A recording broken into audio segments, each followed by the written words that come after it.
I hired a man to mow my lawn on a quiet Tuesday morning, while my daughter was already gone for work. Less than an hour later, my phone rang and he whispered, "Sir, I don't want to alarm you, but is there anyone else living in this house?" My hand went numb around the coffee mug. "What do you mean?" I asked, even as dread crept up my spine. "There's crying," he said softly, "from your basement, and it doesn't sound like a TV." That was the moment I realized my home was hiding something I was never meant to find. When I went down to check the basement myself, I was shocked to uncover a secret that changed everything. I'm truly grateful you're still here with me.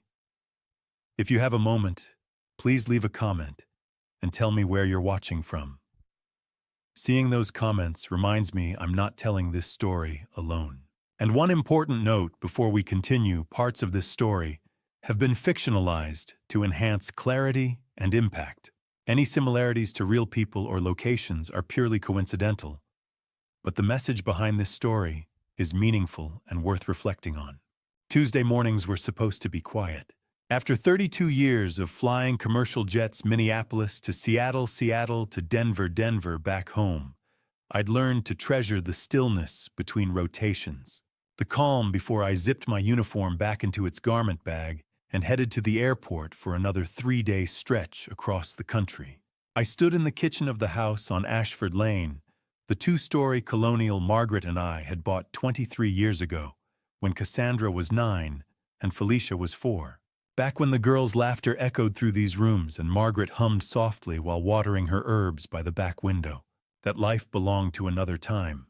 Margaret had been gone for 10 years. Felicia had vanished 8 years ago, disappearing one March night at 19 and leaving behind nothing but unanswered questions and a hollow ache that never truly healed. Now it was just me and Cassandra, my eldest daughter, 32, brilliant and driven, who had transformed the basement into a jewelry studio and built a business that would have made her mother proud. She'd left for her downtown gallery at 7 that morning, same as every Tuesday, kissing my cheek and reminding me to take my vitamins. The house felt too big for 2 people, but it was still home. I poured a second cup of coffee, dark roast from the place on Hennepin Avenue, and checked the clock above the stove. 7:34. My Seattle flight wasn't until mid-afternoon. Plenty of time to pack, review weather reports, maybe call Steven about our golf game on Friday. Then my phone rang. Gary Thompson's name lit up the screen. Gary had mowed our lawn every Tuesday for 6 years, steady as clockwork, and never called unless something was wrong. "Mr. Hayes." His voice carried that careful, apologetic tone people use when they're afraid of bothering you. "I'm real sorry to call, but there's something out here I think you should hear." I set down the coffee pot. Decades in the cockpit had taught me to recognize concern when I heard it. "What's going on, Gary?" "I'm mowing the front yard, and I keep hearing this sound. Sounds like it's coming from your basement. Like somebody crying." The mower rumbled faintly behind him. "It's been going on a bit now. Real soft, like they don't want to be heard." I moved to the window. Gary stood beside his mower phone, pressed to his ear, staring toward the basement windows just above ground level. Cassandra had left 45 minutes earlier. The house was empty except for me. "I'll check it out," I said. The basement stairs creaked under my feet, 16 steps I'd walked thousands of times. Today, each one felt heavier. At the bottom, I stopped and listened. Nothing. Just the furnace hum and the faint buzz of the fluorescent lights. Cassandra's jewelry studio occupied the far end of the basement, a space we'd renovated together 5 years earlier. I'd helped paint the walls dove gray, installed track lighting, built shelves for her supplies. We'd worked side by side for weeks, laughing like we hadn't since she was young. I opened the studio door. Everything looked normal. The work table stretched across the center, about 25 by 15 feet tools, arranged with meticulous care. Display cases lined the walls, silver pendants and gold chains, catching the light custom pieces that had earned her loyal collectors. But something felt wrong. I stepped closer to the table and noticed a drinking glass condensation still clinging to its sides. I touched it. cold, recently filled. The wall clock read 7:43. Cassandra had left at 7. I scanned the room more carefully. The small sink in the corner, its faucet handle damp. A faint scent of lavender soap lingered in the air. Then my eyes settled on the back wall. The paint matched the rest of the studio, the same dove gray, but the texture was subtly different. Smoother, newer, as if someone had patched and repainted it. I pressed my hand against it and knocked lightly. The sound came back hollow. "Mr. Hayes." I turned. Gary stood at the foot of the stairs, gloves twisted in his hands. He wasn't the type to imagine things. "Find anything?" he asked. "Just a quiet studio," I replied, though the words felt wrong. "I heard it clear," he said. "A woman crying. Soft, like she was trying not to be noticed." His gaze drifted toward the back wall, then returned to me. Could sound carry from somewhere else. A neighbor, maybe. Maybe, I said. Neither of us believed it. A car door slammed outside. Heels clicked above us. Cassandra's footsteps. She appeared at the top of the stairs, surprise flickering across her face. "Dad, Gary." "What's going on?" "Gary heard something while he was mowing," I said. "We were checking it out." Crying, Gary added apologetically. Cassandra laughed lightly. "Oh, that must have been my podcast. I worked late on a custom order last night and had true crime playing. Lots of emotional interviews. I probably forgot to shut it off before coming upstairs. It's on a timer." Gary's shoulders eased. "That'd explain it. I'm so sorry I worried you," Cassandra said, touching his arm briefly. "Dad's always telling me I work too much." "What brought you back?" I asked. "Thought you had an appointment." "I do," she said easily. "But I forgot my presentation portfolio. Can't pitch a big commission without photos. I'll grab it and go." She headed for the stairs, but I stepped forward. "I'll get it." "Where is it?" Something flickered in her eyes. "Red leather. On the shelf by the window." I retrieved it, handed it over, and watched her leave again, apologizing once more to Gary. From the kitchen window, I watched her Audi disappear down Ashford Lane. Gary resumed mowing. I should have packed. Instead, I went back downstairs. The studio looked the same, but I saw it differently now. The soap smell was recent. The water glass was still cold. Cassandra hadn't worked late.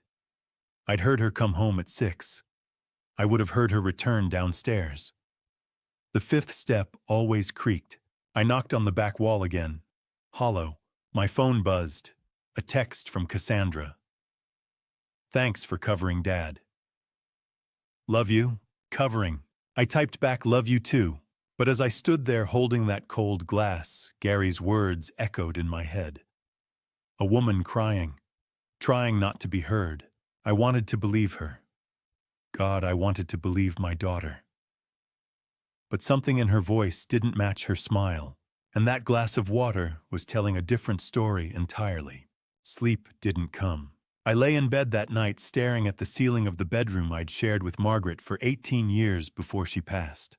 The digital clock on the nightstand glowed 11:47 p.m., then midnight, then 1:15. Outside, the wind rustled through the oak trees lining Ashford Lane, a sound that usually lulled me to sleep after long flights across time zones. Tonight, it only made the house feel more alive, more watchful. The silence pressed down like a physical weight, too thick, too deliberate, as if the house itself was holding its breath. At 2:15 a.m., I heard it. A soft creak from downstairs. The kind of sound old houses make when someone moves carefully, trying not to be heard. My hand reached for the lamp, then stopped halfway. If someone was down there, if Cassandra was down there, I didn't want to alert her. I should have gone to investigate. Should have crept down those 16 steps and seen for myself what was happening in the basement at 2 in the morning. But I didn't. Instead, I lay there in the dark, listening to my own heartbeat, and wondering when I'd become the kind of father who was afraid to confront his own daughter. Margaret would have known what to do. The thought came unbidden, the way thoughts of her still did after 10 years. She'd been the strong one, the one who could read people the way I read instrument panels instinctively accurately. When Cassandra was 7 and lied about breaking the living room lamp, Margaret had known before the words even left our daughter's mouth. When Felicia was 16 and snuck out to a party, Margaret had been waiting in the kitchen when she climbed back through her bedroom window at 2 in the morning. "Take care of our girls," Chris, Margaret had said in those final weeks, her hand trembling in mine, her voice already fading. "They need you. Promise me." I'd promised. God, how I'd promised. But had I kept that promise? Or had I just existed alongside them, too wrapped up in flight schedules, grocery lists, and the mechanics of keeping a household running, to notice what was really happening under my own roof? Margaret would have seen through whatever was going on in that basement. She would have looked Cassandra in the eye and known immediately whether her daughter was telling the truth. I'd never had that gift. I trusted instruments, data, facts that could be verified. But how do you verify the truth when the only witness is your own gut, and your gut is telling you something you desperately don't want to believe? The memories came flooding back. 8 years ago. March 15th. Felicia had been 19, brilliant, creative, alive with possibility. She just landed a freelance contract with a design firm in New York, an opportunity that could have launched her career far beyond Minneapolis. I remembered the night she disappeared. Tuesday evening, just after dinner. She'd been on her phone texting someone, a small smile playing at her lips. Heading out. Dad, she'd called from the hallway, meeting Sophie for coffee. Sophie Morgan, her best friend from community college. It had sounded perfectly normal. "Drive safe," I'd said, barely looking up. "Don't stay out too late. You've got that meeting tomorrow." "I won't. Love you. Love you too." Those were the last words I ever said to her. The next morning, her car was gone, her bed untouched. Her phone went straight to voicemail. I called Sophie first. She hadn't seen Felicia, hadn't made plans, hadn't received any messages. By noon, I filed a missing person report. By evening, the police confirmed there'd been no bank activity. Her phone's last ping placed her on Oakwood Avenue, but by the time officers arrived, there was nothing there. Cassandra had been devastated, or she'd appeared to be. She helped make flyers posted online, called everyone in Felicia's contacts. For weeks, she seemed tireless. "Maybe she just needed space," Cassandra said one night a month later. "You know how Felicia was? Maybe she took the job early and didn't want the goodbye." I wanted to believe that, so I did. But lying there now, the small things resurfaced, details I'd dismissed. 3 years ago, I woke around 2 a.m. and heard shuffling from the basement. Maybe voices, too faint to be sure. The next morning, I asked Cassandra. "That was me," she said easily.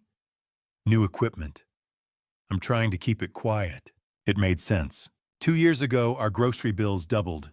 Client showings, she explained. Refreshments. It's part of doing business. That made sense, too. Last year, I found her in the kitchen late at night, loading a tray with sandwiches, fruit, and water. "Working late," she said, smiling. "Deadline." I watched her carry it toward the basement stairs, felt something tighten in my chest, and said nothing.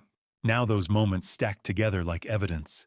The crying Gary heard, the fresh paint, the glass of water, the lavender soap, the late-night sounds, the food disappearing downstairs. And beneath it all, the question I'd been too afraid to ask. What if Felicia had never left? What if she'd been here the entire time? 20 feet below my bedroom, separated from me by nothing but a ceiling, and my own refusal to see. I sat up, heart hammering. The room tilted. I gripped the mattress hands, shaking not from fear alone, but from certainty. A terrible, dawning certainty. I grabbed my phone and opened my notes. Tuesday, 7:34 a.m. Crying from basement. Tuesday, 7:45 a.m. Fresh water glass. Tuesday, 7:45 a.m. Newly painted wall. Tuesday, 7:50 a.m. Lavender soap scent 3 years ago. Basement sounds at 2 a.m. 2 years ago. Grocery bills doubled 1 year ago. Food carried downstairs. I stared at the list as tears blurred the screen. How had I explained away every sign? How had I convinced myself that everything was normal? How had I failed Felicia so completely? My finger hovered over Stephen Harper's name. My oldest friend, a lawyer, someone who would know what to do. But it was nearly 3 in the morning, and I was terrified. Terrified of being right. Terrified of what that would mean about my daughter. About myself. I set the phone down. Tomorrow, I told myself. I'd think clearly in daylight. I'd find a rational explanation. Because the alternative that my daughter had been imprisoned in my own basement for 8 years while I slept above her was too horrifying to face. I lay back down and waited for dawn. 2 days later, while Cassandra was at her gallery opening, I did something I'd never done before. I went through her papers. Thursday afternoon. She'd left at noon for an event that would run until 5, maybe 6. That gave me hours to either confirm my suspicions or prove myself a paranoid fool. I stood in the doorway of her home office, what used to be Margaret's sewing room. Glass desk filing cabinet shelves of design books arranged by color. Everything pristine, just like Cassandra herself. I stepped inside, my pulse hammering. The filing cabinet wasn't locked. I pulled open the bottom drawer and found an accordion folder labeled Household. Grocery in Cassandra's neat handwriting. I spread the receipts across her desk. Hundreds of them organized by date going back 2 years. I picked one at random. Target. March 2nd, 2024. $187.43. The itemized list covered 2 pages. Canned soup, 12 cans. Pasta, 6 boxes. Rice, 3 bags. Bottled water, 2 24-packs. Granola bars. Peanut butter. Multivitamins, 2 bottles. Then personal items, shampoo. Conditioner. Toothpaste, 3 tubes. Deodorant. And at the bottom, always ultra-thin pads. Size 2. $24.99. I stared at that last line. Cassandra had gotten an IUD 5 years ago. I remembered because she'd mentioned it when we reviewed her health insurance. So why was she buying menstrual products every month? I pulled another receipt. Cub Foods. March 9, 2024. $203.17. More of the same. Fresh produce, canned goods, bread, eggs. More vitamins. More toiletries. And again, Tampax Pearl Regular.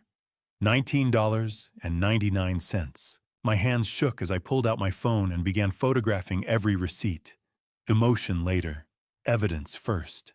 The pattern was clear. Every week for 2 years, Cassandra had made shopping trips totaling between $170 and $230. The same items every time: shelf-stable food, basic toiletries, vitamins, feminine products. But Cassandra barely ate at home. Most nights she had client dinners. The food in our refrigerator regularly went bad, unless someone else was eating it. I opened my calculator. Average $200 per week. 52 weeks. 2 years. $20,800. I found more in a separate envelope.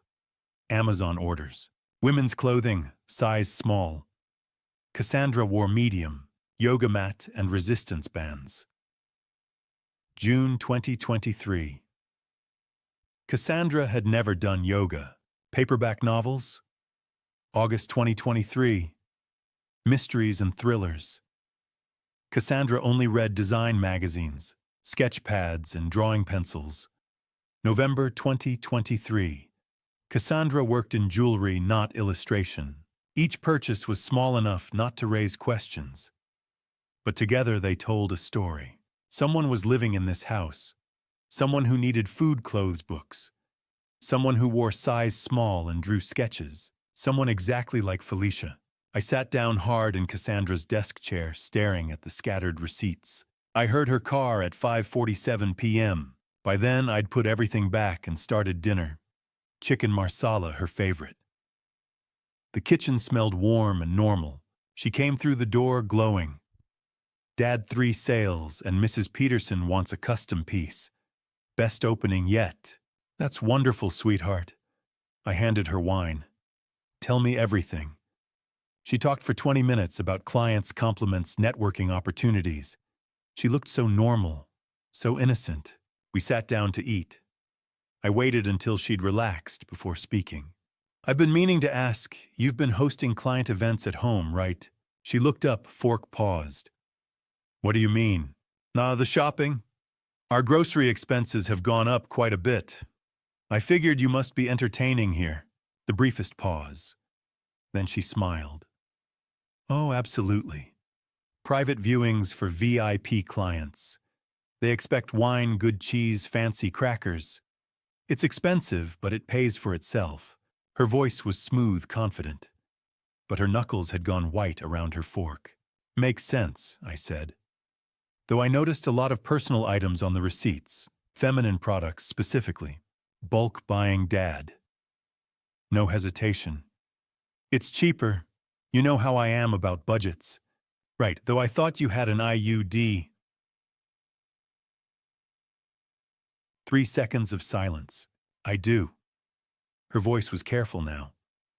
But I keep supplies on hand for clients. Sometimes women need something in an emergency. Good hospitality. Every answer perfectly reasonable on the surface. But the knuckles were still white. A small vein pulsed at her temple. You're very thoughtful, I said. She relaxed slightly. I try. We finished dinner talking about her commissions, the weather. All perfectly normal. She went upstairs at 9. Exhausted. Big day tomorrow. Good night, Dad. Good night, sweetheart. I waited 30 minutes. Then I went down to the basement. The studio door was closed but unlocked. I slipped inside, moving through the darkness toward the back wall. I put my hand flat against the fresh paint. Cold. Solid. Hollow. I knocked softly. The sound came back, muted, absorbed. I pressed my ear to the wall and held my breath. For 30 seconds, nothing. Then so faint I might have imagined it breathing. Quick and shallow. Someone trying desperately not to be heard. Felicia, I whispered. The breathing stopped. Silence rushed in, thick and suffocating. Felicia. I whispered again. If you can hear me. Footsteps from upstairs. Cassandra's bedroom door opening. I stepped back from the wall, heart hammering. Moved quickly toward the door. Behind me, the breathing had started again. Faster, almost like crying. I slipped out and headed for the stairs. That night, lying in bed, I stared at the ceiling. Tomorrow I'd figure out who to call, how to get help. But one thought consumed me. My daughter had been 20 feet away. For 8 years, she'd been right here, and I was going to get her out. Stephen's call came Thursday afternoon, just as I was stuffing clothes into my overnight bag for my flight to Seattle. Chris. His voice was tight, strained in a way I'd never heard before. Not in 20 years of friendship. We need to talk. Now. I stopped mid-fold, a shirt hanging from my hands. What's wrong? It's about the trust fund you set up for Felicia.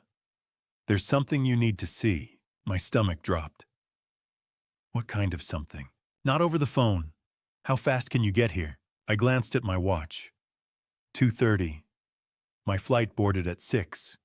20 minutes. I'll be waiting.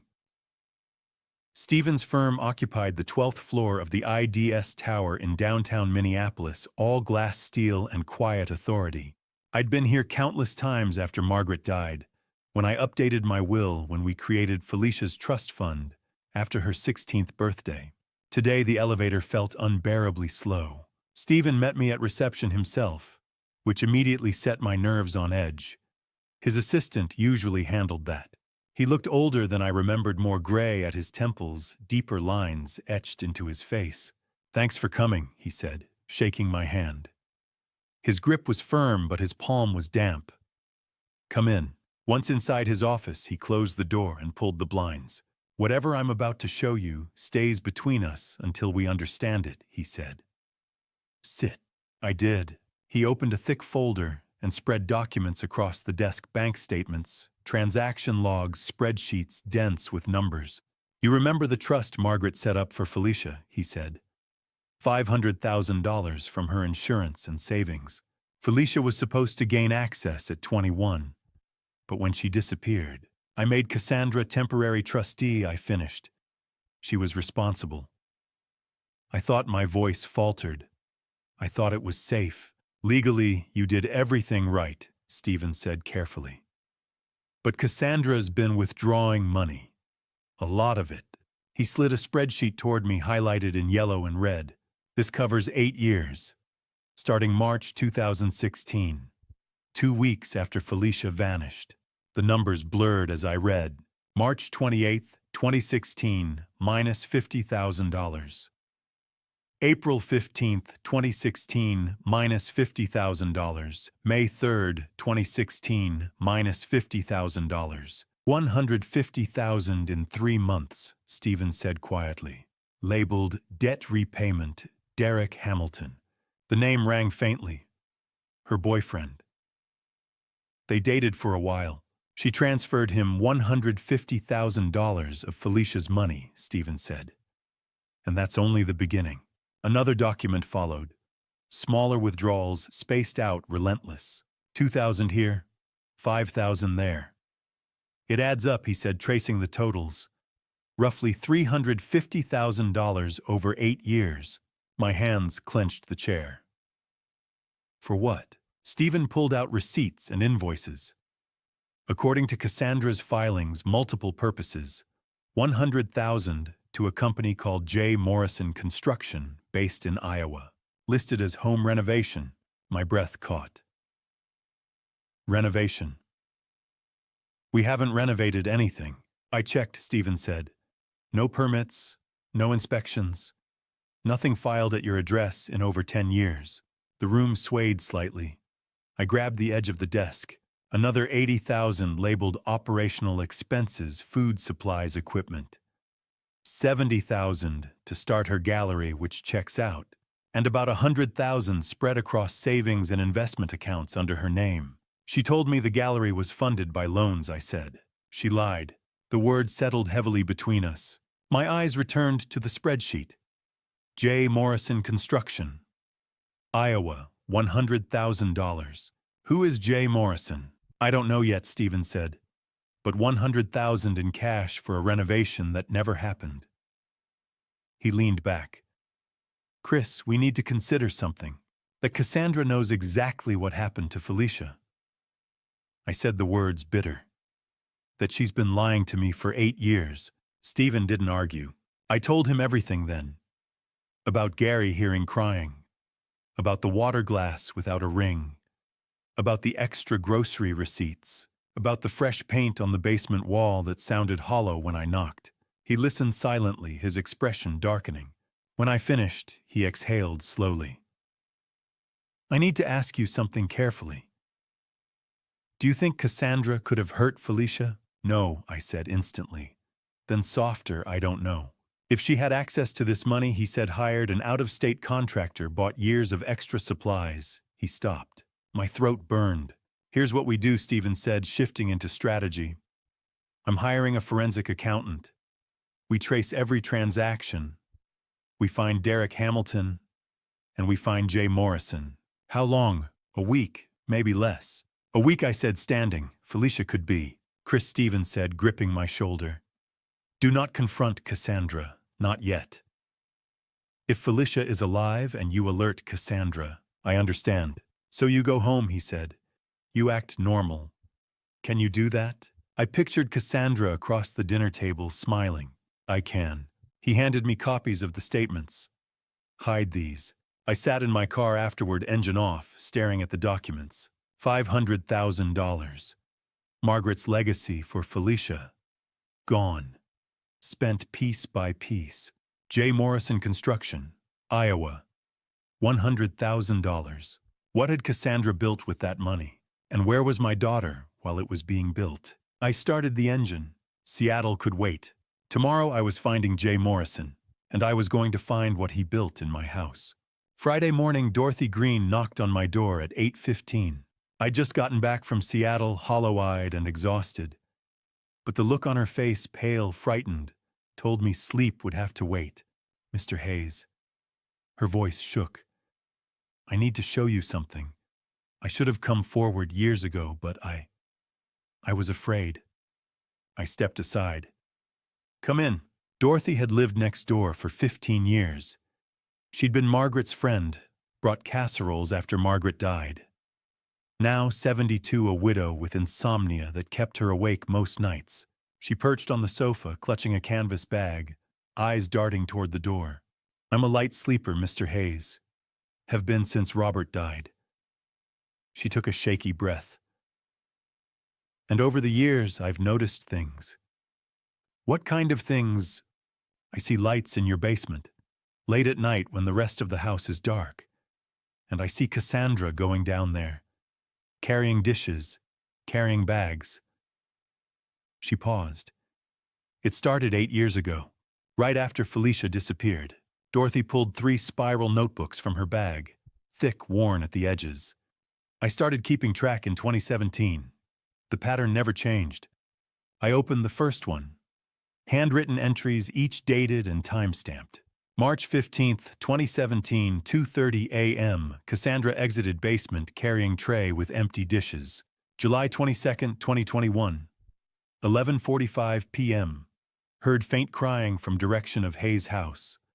Lasted 10 minutes. October 3rd, 2023, 3:15 a.m., Cassandra made 3 trips to basement, carrying pillows, blankets, books, entry after entry spanning years, hundreds of them, in the beginning 2 or 3 times a week. Dorothy said quietly. By 2018, 4 or 5 times, always late, always when you were asleep or away. The notebook slipped from my hands. "You heard crying." She nodded, tears welling. "I wasn't sure. It was so faint. But yes, in 2019 I called the police." She looked at her folded hands. "Anonymous tip. Said I was concerned about activity here." "Oh, what happened?" "They came, 2 officers. You were on a flight." Cassandra showed them around, explained she ran a business from the basement. They said everything seemed fine and left. And then Dorothy's hands twisted together. "The next day, Cassandra came to see me. She was smiling, but it wasn't friendly. She said, 'Mrs. Green, sometimes curiosity can be dangerous. This is such a quiet neighborhood. I'd hate for anything to disturb that peace.'" Her voice cracked. "She didn't threaten me directly, but I understood. So I stopped calling. I just watched and wrote. I couldn't be angry at this 72-year-old widow, terrified even now." "You're here now," I said. "That takes courage." She pulled out a USB drive with shaking hands. "There's more. So last year I installed a security camera pointing at your house. I know it was an invasion of privacy, but I needed to know if what I was seeing was real. I plugged the USB into my laptop. February 14th, 2024, 2:47 a.m. Night vision footage showed Cassandra emerging from the basement, carrying garbage bags, glancing around. March 3rd, 2024, 12:35 a.m. Cassandra stood at the basement door, looking up at my bedroom window, checking if I was asleep. November 8th, 2023, 11:52 p.m. A dark sedan pulled into my driveway. A man got out carrying a large box. Cassandra met him at the basement door. They spoke briefly, then he handed her the box and left. "Who is that?" I asked. "I don't know. But I've seen that car 3 times over the past year. Always late at night. Always delivering something. Derek Hamilton, it had to be." "There are 47 videos," Dorothy said. "Enough to show the pattern. She's been going down there almost every night for 8 years. Very careful to make sure you never knew." I ejected the USB, hands trembling. 8 years of evidence. 8 years of my neighbor watching, too frightened to act. Why come forward now? Because Tuesday I heard your landscaper on the phone. He'd heard crying too. And I realized if there was another witness. Tears streamed down her face. I couldn't stay silent anymore. I took her hand. "Thank you, Dorothy. You've been braver than you know." "What are you going to do?" I'm going to find out what my daughter has been hiding, and I'm going to make sure she never hurts anyone again. After Dorothy left, I sat alone, her notebooks spread across the coffee table. 8 years of evidence, meticulous, undeniable. I played the videos again. Cassandra carrying bags. Cassandra checking my window. That car delivering boxes. My phone buzzed. A text from Cassandra: morning dad, client lunch until 3. See you tonight. Love you. Love you. Did she, or was I just another person to deceive? I picked up Dorothy's first notebook. Inside the cover. If something happens to me, give this to the police. Dorothy Green. She'd been building a case, preparing for the day someone would believe her. That day was today. I added Dorothy's evidence to my file. Gary's testimony, the grocery receipts, Stephen's trust fund documents, and now notebooks and videos showing 8 years of suspicious activity. The pieces were coming together. Dorothy's voice echoed in my head. What do you think she's hiding down there, Mr. Hayes? I stared at the USB drive, at those notebooks filled with 8 years of late-night observations. Deep down, I already knew the answer. My daughter, my Felicia, was down there. Had been down there all along. 20 feet below my bedroom, hidden behind fresh paint and hollow walls, and 8 years of carefully constructed lies. And tomorrow I was going to get her out, no matter what it took, no matter who I had to face, even if that person was my own daughter. The LinkedIn message came at 2:30 on a Friday afternoon. I'd just returned from Dorothy's house, my head still spinning from 8 years of handwritten notes and grainy security footage, when my phone buzzed. Riley Summers, graphic designer at Digital Arts Studio, Minneapolis. Subject: about Felicia Hayes. I need to speak with you urgently. I stared at the name. Riley Summers, Felicia's best friend from the University of Minnesota. The one who'd called me every week for the first 6 months after Felicia disappeared, asking if there was any news. The one who'd stopped calling after a year, her voice breaking on the last message she left. I can't keep doing this to myself, Mr. Hayes. I'm so sorry. I hadn't heard from her in 7 years. Her message was brief. I've been investigating Felicia's disappearance on my own for the past 6 months. I found something. Can we meet today? I'm in Minneapolis. I called her immediately. She answered on the first ring. Mr. Hayes. Riley. My voice came out hoarse. What did you find? Not over the phone, she said quickly. Can you meet me at Riverside Brew on Hennepin Avenue, 4 o'clock? I glanced at the clock. An hour and a half. I'll be there. Riverside Brew was tucked into a quiet corner off Hennepin, the kind of place where the espresso machine hissed softly and the afternoon crowd thinned out by 3. I arrived early and claimed a table in the back, away from the windows. Riley walked in at exactly 4 o'clock. I recognized her immediately, same dark, curly hair, same quick stride. But she looked older now, sharper. 27, maybe. She carried a leather messenger bag over one shoulder and an iPad in her hand. Mr. Hayes. She slid into the seat across from me, her eyes scanning the room once before settling on mine. Thank you for coming. You said you found something. She nodded, setting the iPad on the table between us. I need you to understand something first. Felicia and I were roommates sophomore through senior year. She was my best friend. When she disappeared, Her voice caught. She took a breath. I hired a private investigator 6 months ago. Cost me $8,000. He didn't find much, but he did find this. She tapped the iPad, and a website loaded: Cassandra Hayes Designs. I knew the site. Cassandra's jewelry line. She'd launched it 3 years after Felicia disappeared, claiming she'd been inspired by grief to channel her creativity into something beautiful. The pieces were elegant necklaces, bracelets, rings, all minimalist silver and gold with intricate engravings. I know Cassandra's work, I said slowly. What about it? Riley's jaw tightened. These aren't Cassandra's designs, Mr. Hayes. They're Felicia's. I blinked. What? She swiped to a second screen, a photo of a silver pendant with a delicate vine pattern curling around the edges. This is from Cassandra's 2022 collection. $1,200. Sold out in 3 days. She swiped again. This is a sketch Felicia did in 2015. I found it in a box of her old coursework I'd been storing. The two images sat side by side. The match was undeniable.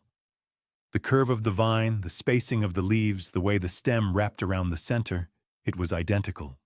That's one design, I said, my pulse quickening. Could be a coincidence. I thought so too. Riley swiped through 15 more comparisons. 15 designs from Cassandra Hayes' designs. 15 sketches from Felicia's college portfolio. Every single one a perfect match. My hands went cold. There's more, Riley said quietly. She zoomed in on the pendant image. Look at the engraving, right here. I leaned closer. At first I saw only the vine pattern. Then Riley traced her finger along the curve of a leaf, and I saw it a tiny, almost invisible F hidden in the negative space. And Felicia used to do that, Riley whispered. Sign her work with a hidden F. She did it in every design. I asked her once why she didn't just sign her name outright. She said, "If people care enough to look, they'll find me." I stared at the letter.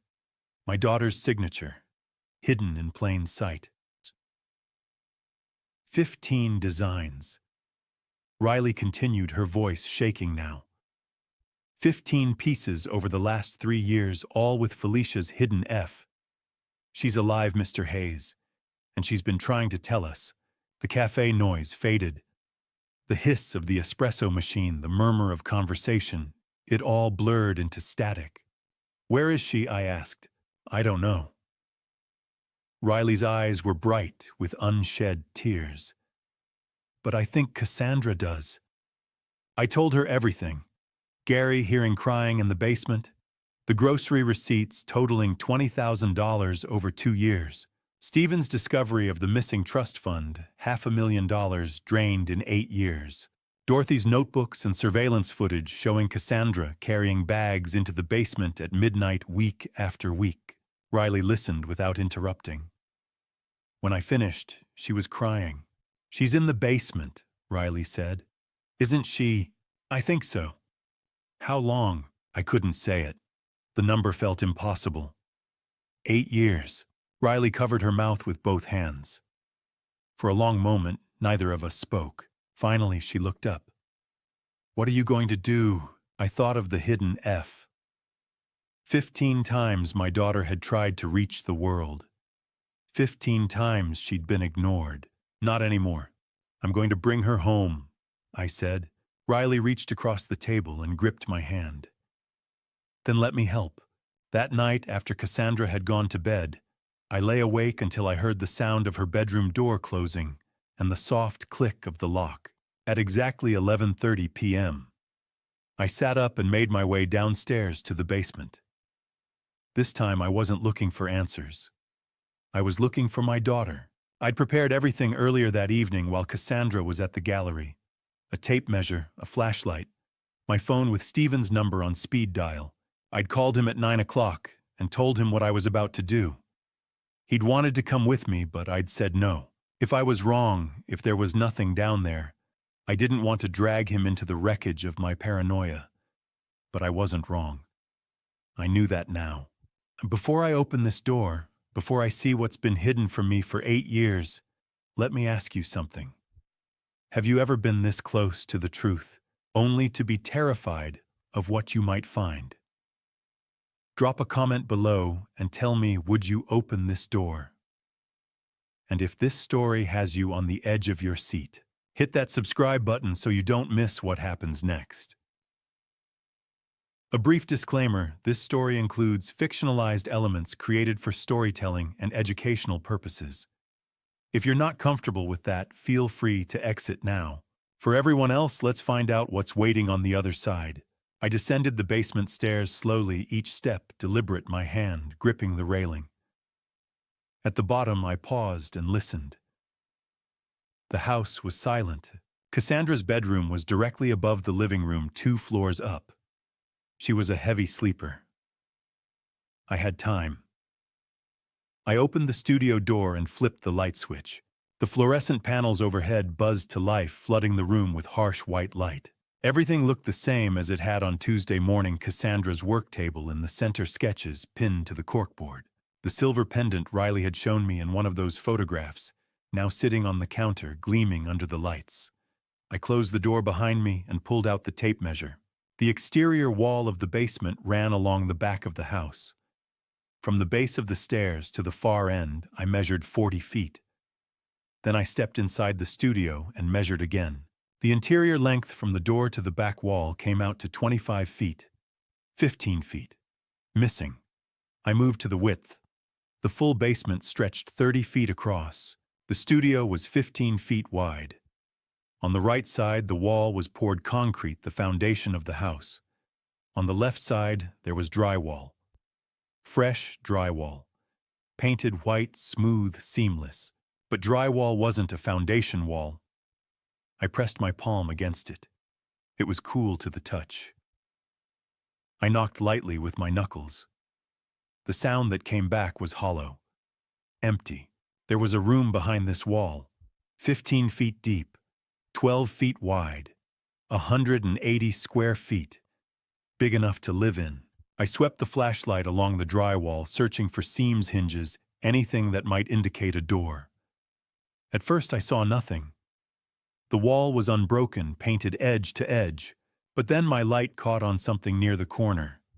A tall bookshelf, 6 feet high, pressed flush against the wall. I approached it slowly. The shelf was filled with design books, jewelry techniques, metalwork, and a few art history texts. It looked heavy, permanent. I tried to push it. It didn't budge. I crouched down and aimed the flashlight at the base. There, just visible beneath the lowest shelf, were 4 small rubber wheels, caster wheels, the kind you'd find on a rolling cart. But they weren't rolling. They were locked in place by metal pins. And beside the left front wheel, half hidden by the shelf's wooden frame, was a small electronic keypad. 4 digits. A tiny LED light glowing red. I stared at it. My pulse hammered in my ears. Cassandra had built a lock, a code. I thought of the receipts. The $100,000 payment to J. Morrison Construction. The basement renovation that had never been permitted, never inspected, never recorded anywhere but in Stephen's files. This was what that money had bought. Not a studio, a prison. I wiped my palms on my jeans and entered the first code that came to mind, 1992. Cassandra's birth year. The LED blinked red. Incorrect. I tried 1997. Felicia's birth year. Red again. 2006. The year Margaret died. Red. I sat back on my heels, staring at the keypad. What number would Cassandra use? What number mattered enough to her to lock her sister away behind it? And then I knew. 2016. The year Felicia disappeared. I entered the digits slowly. The LED turned green. A soft click sounded from inside the bookshelf, and the metal pins released. The shelf rolled forward an inch, as smooth as silk. I grabbed the edge and pulled. It slid aside easily, revealing a narrow gap in the wall behind it. And there, set into the drywall, was a steel door.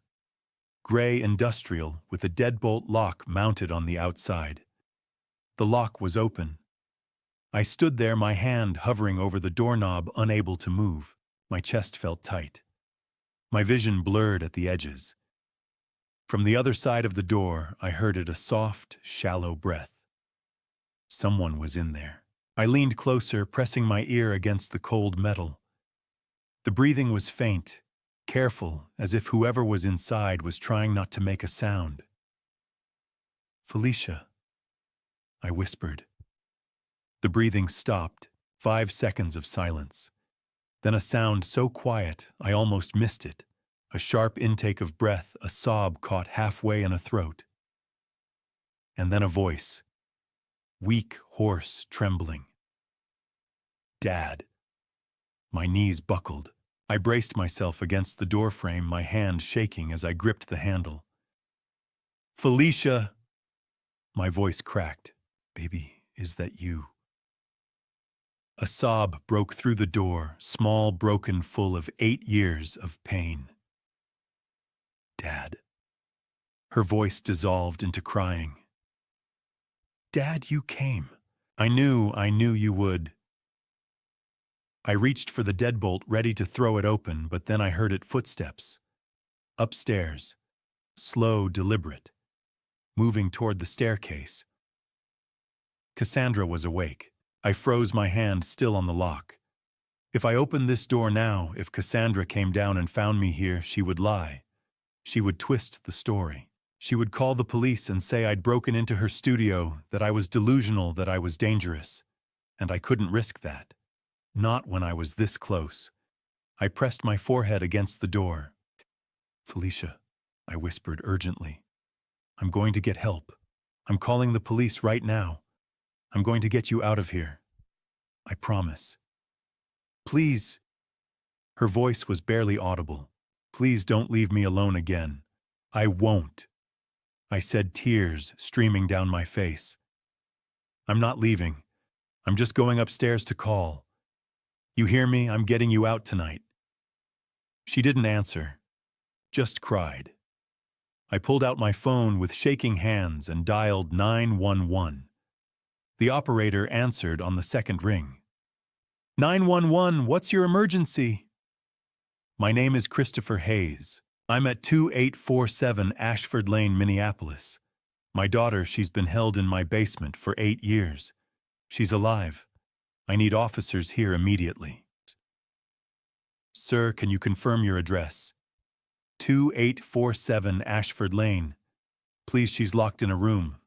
I can hear her. She's alive. Officers are on the way, sir. Stay on the line with me. I nodded, even though she couldn't see me. My hand was still pressed against the steel door.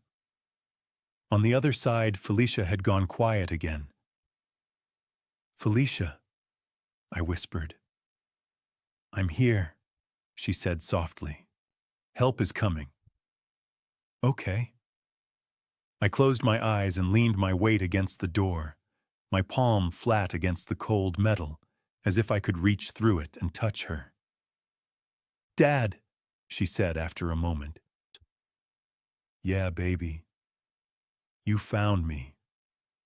My chest tightened. I couldn't speak. I just nodded, tears running down my face, my hand pressed to the door like a lifeline. I was still standing in the basement, one hand pressed against the steel door, when I heard the doorbell ring upstairs.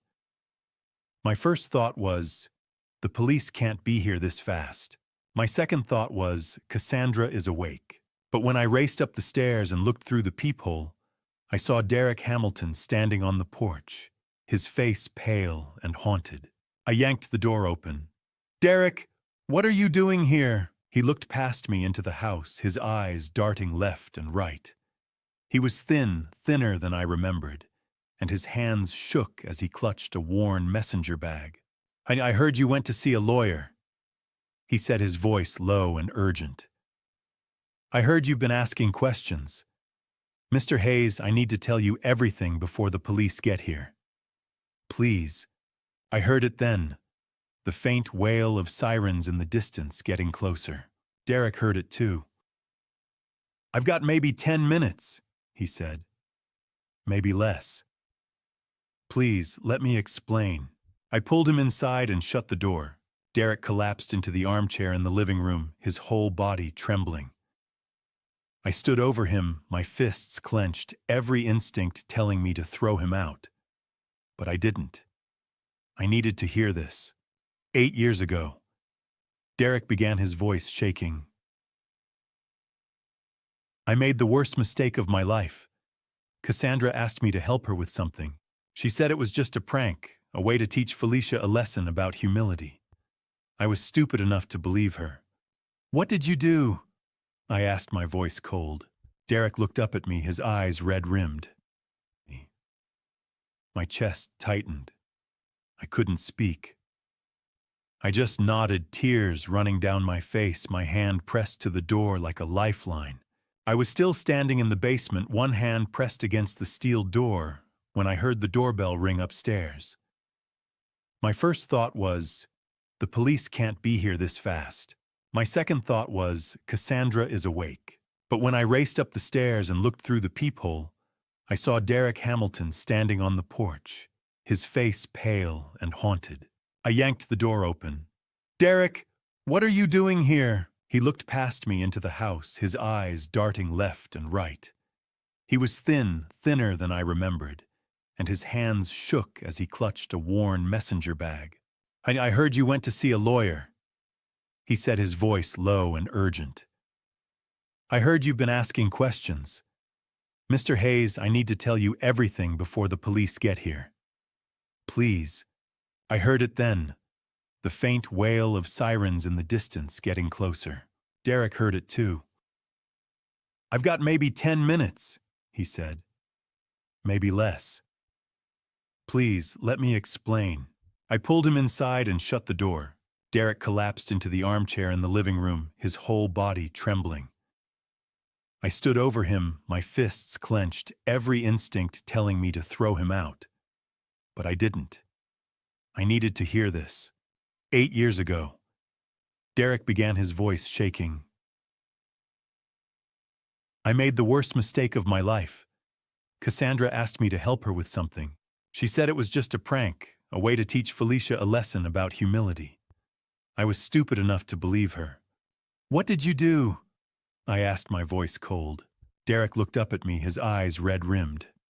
"I owed $45,000. Gambling debts. Cassandra knew about it. She said if I helped her, she'd pay it all off." I said nothing, just waited. "The plan was to stage a fake car accident," Derek continued. "To scare Felicia, make her think she'd hit someone. Cassandra said it would only last one night, that we'd tell her the truth the next morning. But we never did." He pulled a USB drive from his bag and set it on the coffee table between us. "It's all on here. The recordings, the messages, the bank transfers. Cassandra admitting the accident was fake. My confession, everything." I stared at the drive. My hands were shaking. "Tell me what happened that night," I said. Derek took a shaky breath.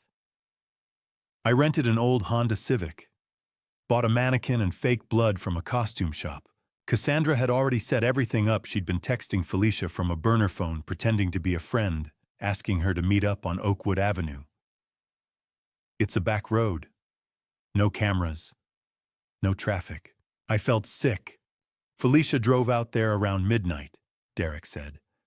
"I put the mannequin in the road. She hit it. She panicked. Cassandra showed up a minute later and told her she'd killed someone. Told her his name was Thomas Whitmore. I showed up after that, pretending to be an off-duty cop. I took her statement, made her think she was going to prison, and then..." I asked, my voice barely a whisper. "Then Cassandra brought her here. Good. I'm turning myself in tonight. I'll tell the police everything. I deserve whatever sentence I get. But please, Mr. Hayes, save Felicia. Don't let my cowardice ruin her life any more than it already has." I looked at him, this thin, broken man who'd helped lock my daughter away for 8 years, and I didn't know what to feel. Rage, pity, disgust. But I took the USB drive. "You're doing the right thing now," I said quietly. "That counts for something." Derek shook his head. "It doesn't make up for 8 years. Through the window, I saw the red and blue lights of a police cruiser pulling up to the curb. Derek saw them too. He took a deep breath and walked toward the door. "Tell Felicia," he said without turning around, "that I'm sorry." 20 minutes after Derek walked out my front door and into a police car, Detective Linda Bennett stood in my basement staring at the steel door behind the bookshelf. Mr. Hayes, she said quietly, I need you to prepare yourself for what we're about to find in there. I nodded, but I wasn't listening. I was already prepared. I'd been preparing for 8 years. Detective Bennett was in her mid-40s with sharp eyes and a calm, steady voice. Officer Ryan Torres stood beside her younger, early 30s with a hand resting on his radio. 2 more officers flanked the entrance to the studio, their faces grim. I'd led them down here as soon as they arrived. Showed them the bookshelf, the keypad, the steel door. And then Cassandra had woken up. She came flying down the stairs in her pajamas, her hair wild, her eyes wide with panic. Dad, what's going on? Why are the police here? Detective Bennett turned to face her. Ms. Hayes, we have a warrant to search this property based on credible evidence of unlawful imprisonment. Cassandra's face drained of color. That's ridiculous. There's nothing down here except my studio. Then you won't mind if we take a look, Officer Torres said. Cassandra's jaw tightened. I want a lawyer. Shy, that's your right, Detective Bennett said. But we're going in now. Officer Torres approached the keypad. I'd already told them the code 2016. He entered it slowly. The LED turned green. The bookshelf slid open with a soft click. Behind it, the steel door stood slightly ajar. I'd unlocked it earlier when I'd spoken to Felicia through the metal. Detective Bennett pulled on a pair of gloves and pushed the door open. The smell hit us first. Damp, stale, disinfectant mixed with the unmistakable scent of a space that had been lived in but never aired out. Detective Bennett shone her flashlight into the room. It was about 15 by 12 feet. On the left side, a narrow twin bed with a thin blanket and a single pillow. On the right, a small desk, a desk lamp, paper, and pencils scattered across the surface. In the corner, a portable toilet, a tiny sink, and a simple plumbing setup. The walls were completely covered with drawings, hundreds of them, taped, pinned, layered over one another. Landscapes, birds, trees, and faces. One face over and over. My face. And on the bed, curled up against the wall with one arm shielding her eyes from the sudden light, was a woman. Thin, too thin. Her brown hair was long and tangled, cascading over her shoulders. Her skin was pale, almost translucent. But I knew her. God help me, I knew her. Detective Bennett stepped inside first. Hello? She said gently. My name is Detective Bennett. You're safe now. We're here to help you. The woman lowered her arm, slowly blinking against the light. Her eyes scanned the doorway, the officers, the strangers, and then they landed on me. I stepped forward, my legs shaking. It was Felicia. 8 years had changed her. She'd been 19 the last time I saw her, healthy, bright-eyed, full of life. Now she was 27. She weighed maybe 95 pounds. Her cheekbones jutted out sharply. Her eyes were sunken, ringed with shadows. But it was her. My daughter. Dad, she whispered. I couldn't speak. I just ran to her, dropped to my knees beside the bed, and wrapped my arms around her. She felt so small, so fragile. Felicia, I choked out. Oh God, Felicia, I'm so sorry. I'm so sorry. She clung to me, her whole body trembling. You came, she whispered, her voice breaking. I knew you would. I kept drawing you, and I knew someday you'd find me. I held her tighter, sobbing into her shoulder. I couldn't stop. I couldn't breathe. All I could do was hold on. Behind me, Detective Bennett turned away, discreetly wiping her eyes. Out in the hallway, Cassandra stood frozen, her face white as paper, her mouth open, but no sound coming out.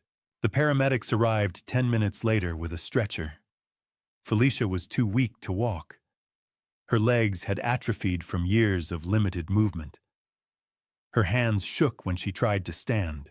Detective Bennett knelt beside her. Felicia, we need to take you to the hospital. Is that okay? Felicia nodded, but her eyes never left me. Dad, don't leave me. I gripped her hand. I'm not going anywhere. I'll be right there with you. Every step.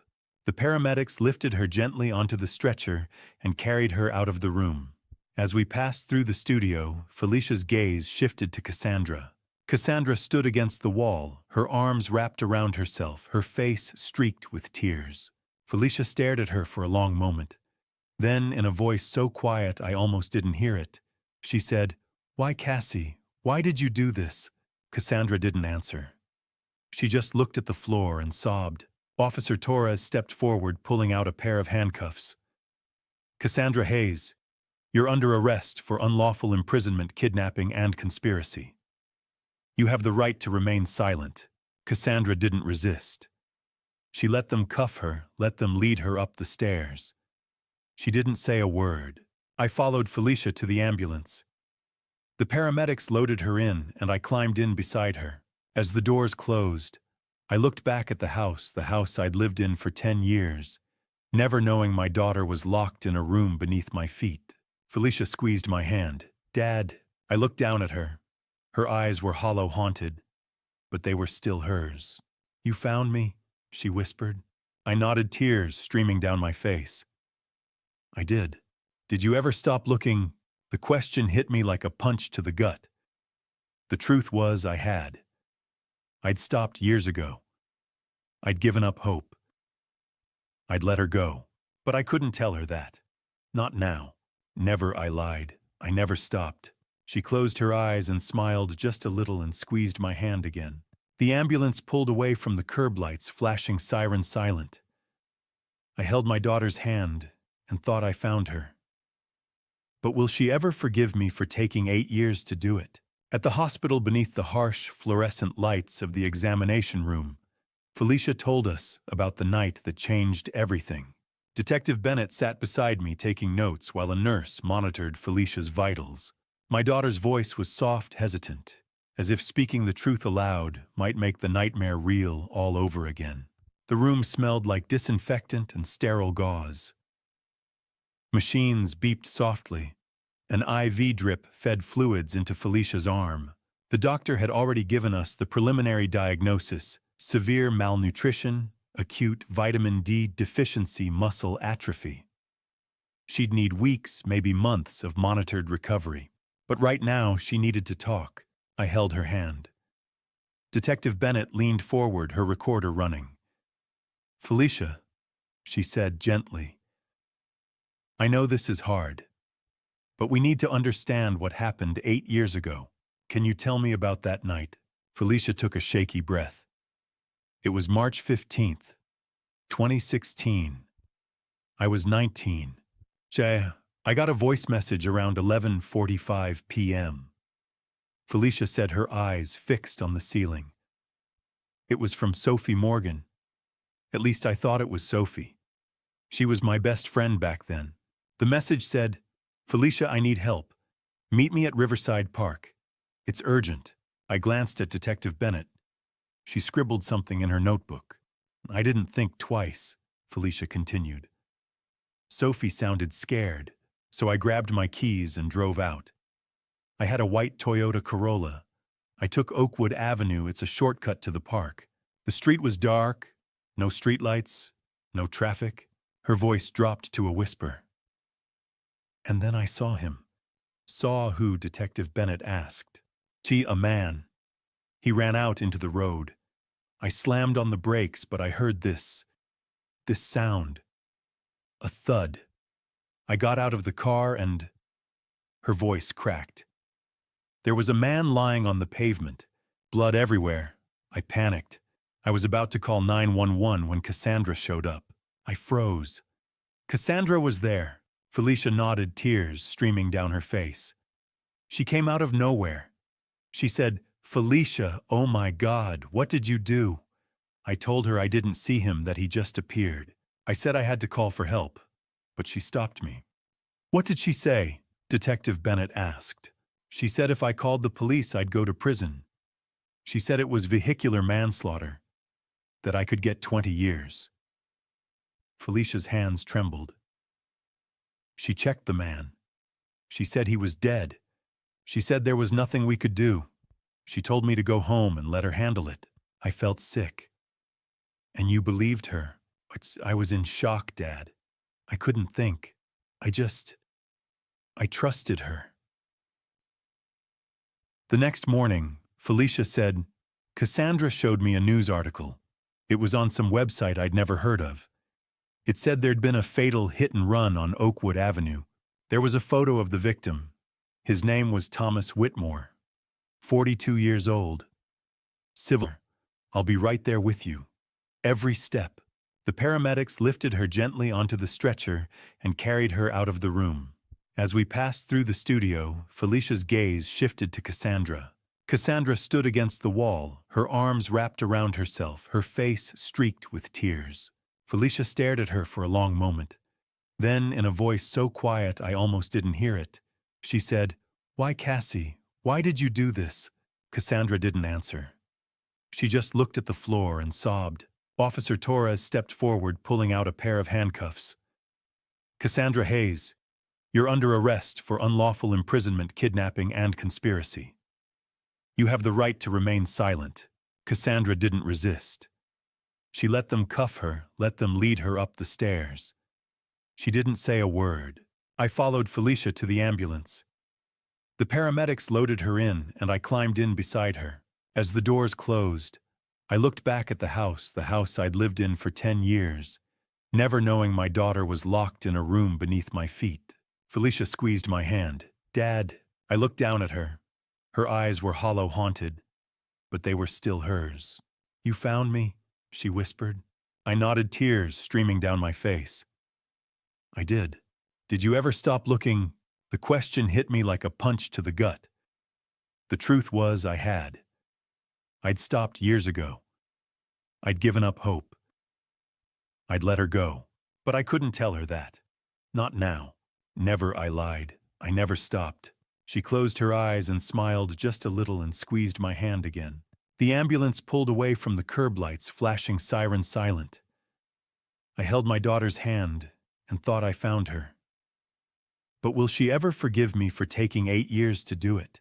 At the hospital, beneath the harsh, fluorescent lights of the examination room, Felicia told us about the night that changed everything. Detective Bennett sat beside me taking notes while a nurse monitored Felicia's vitals. My daughter's voice was soft, hesitant, as if speaking the truth aloud might make the nightmare real all over again. The room smelled like disinfectant and sterile gauze. Machines beeped softly. An IV drip fed fluids into Felicia's arm. The doctor had already given us the preliminary diagnosis: severe malnutrition, acute vitamin D deficiency, muscle atrophy.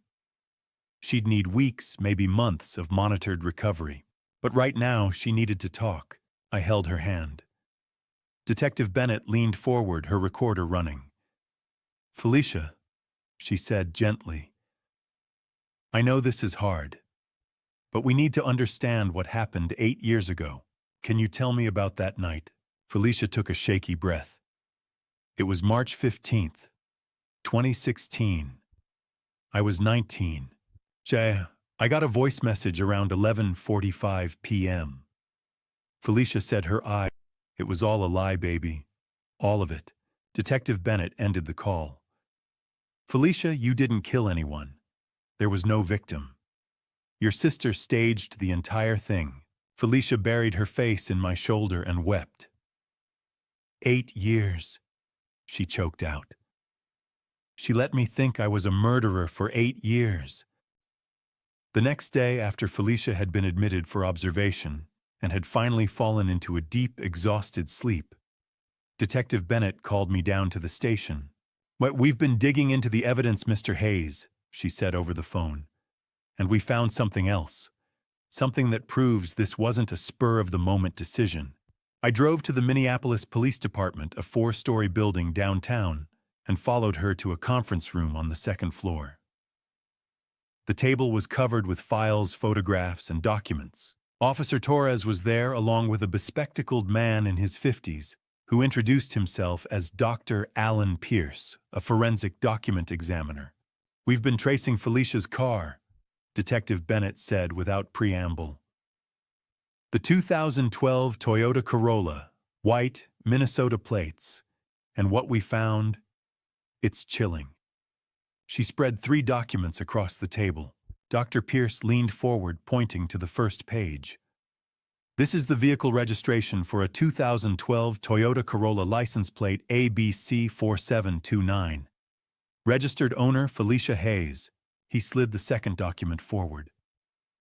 This is a bill of sale dated March 28, 2016, 13 days after the staged accident.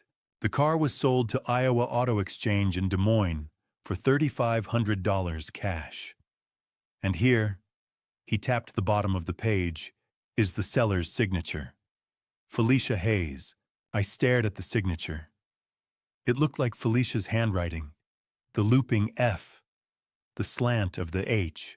Dr. Pierce placed a third document beside the bill of sale, a photocopy of Felicia's driver's license, and an old lease agreement she'd signed in college. This is Felicia's real signature, he said. Now look closely. He pulled out a magnifying glass and handed it to me. I leaned over the bill of sale, squinting through the lens. At first I saw nothing, but then I noticed tiny hesitations in the ink. Micro-tremors where the pen had paused, lifted, repositioned. The strokes weren't fluid. They were copied. This signature is a forgery, Dr. Pierce said. A good one. But under magnification, you can see the stopping points places where the forger checked the original and then continued. This was not written by Felicia Hayes. I set the magnifying glass down, my hands shaking. Cassandra. Detective Bennett nodded. We contacted Iowa Auto Exchange. They confirmed that a woman in her mid-20s sold the car. Cash transaction. They still had security footage from 2016. She clicked a button on the laptop in front of her.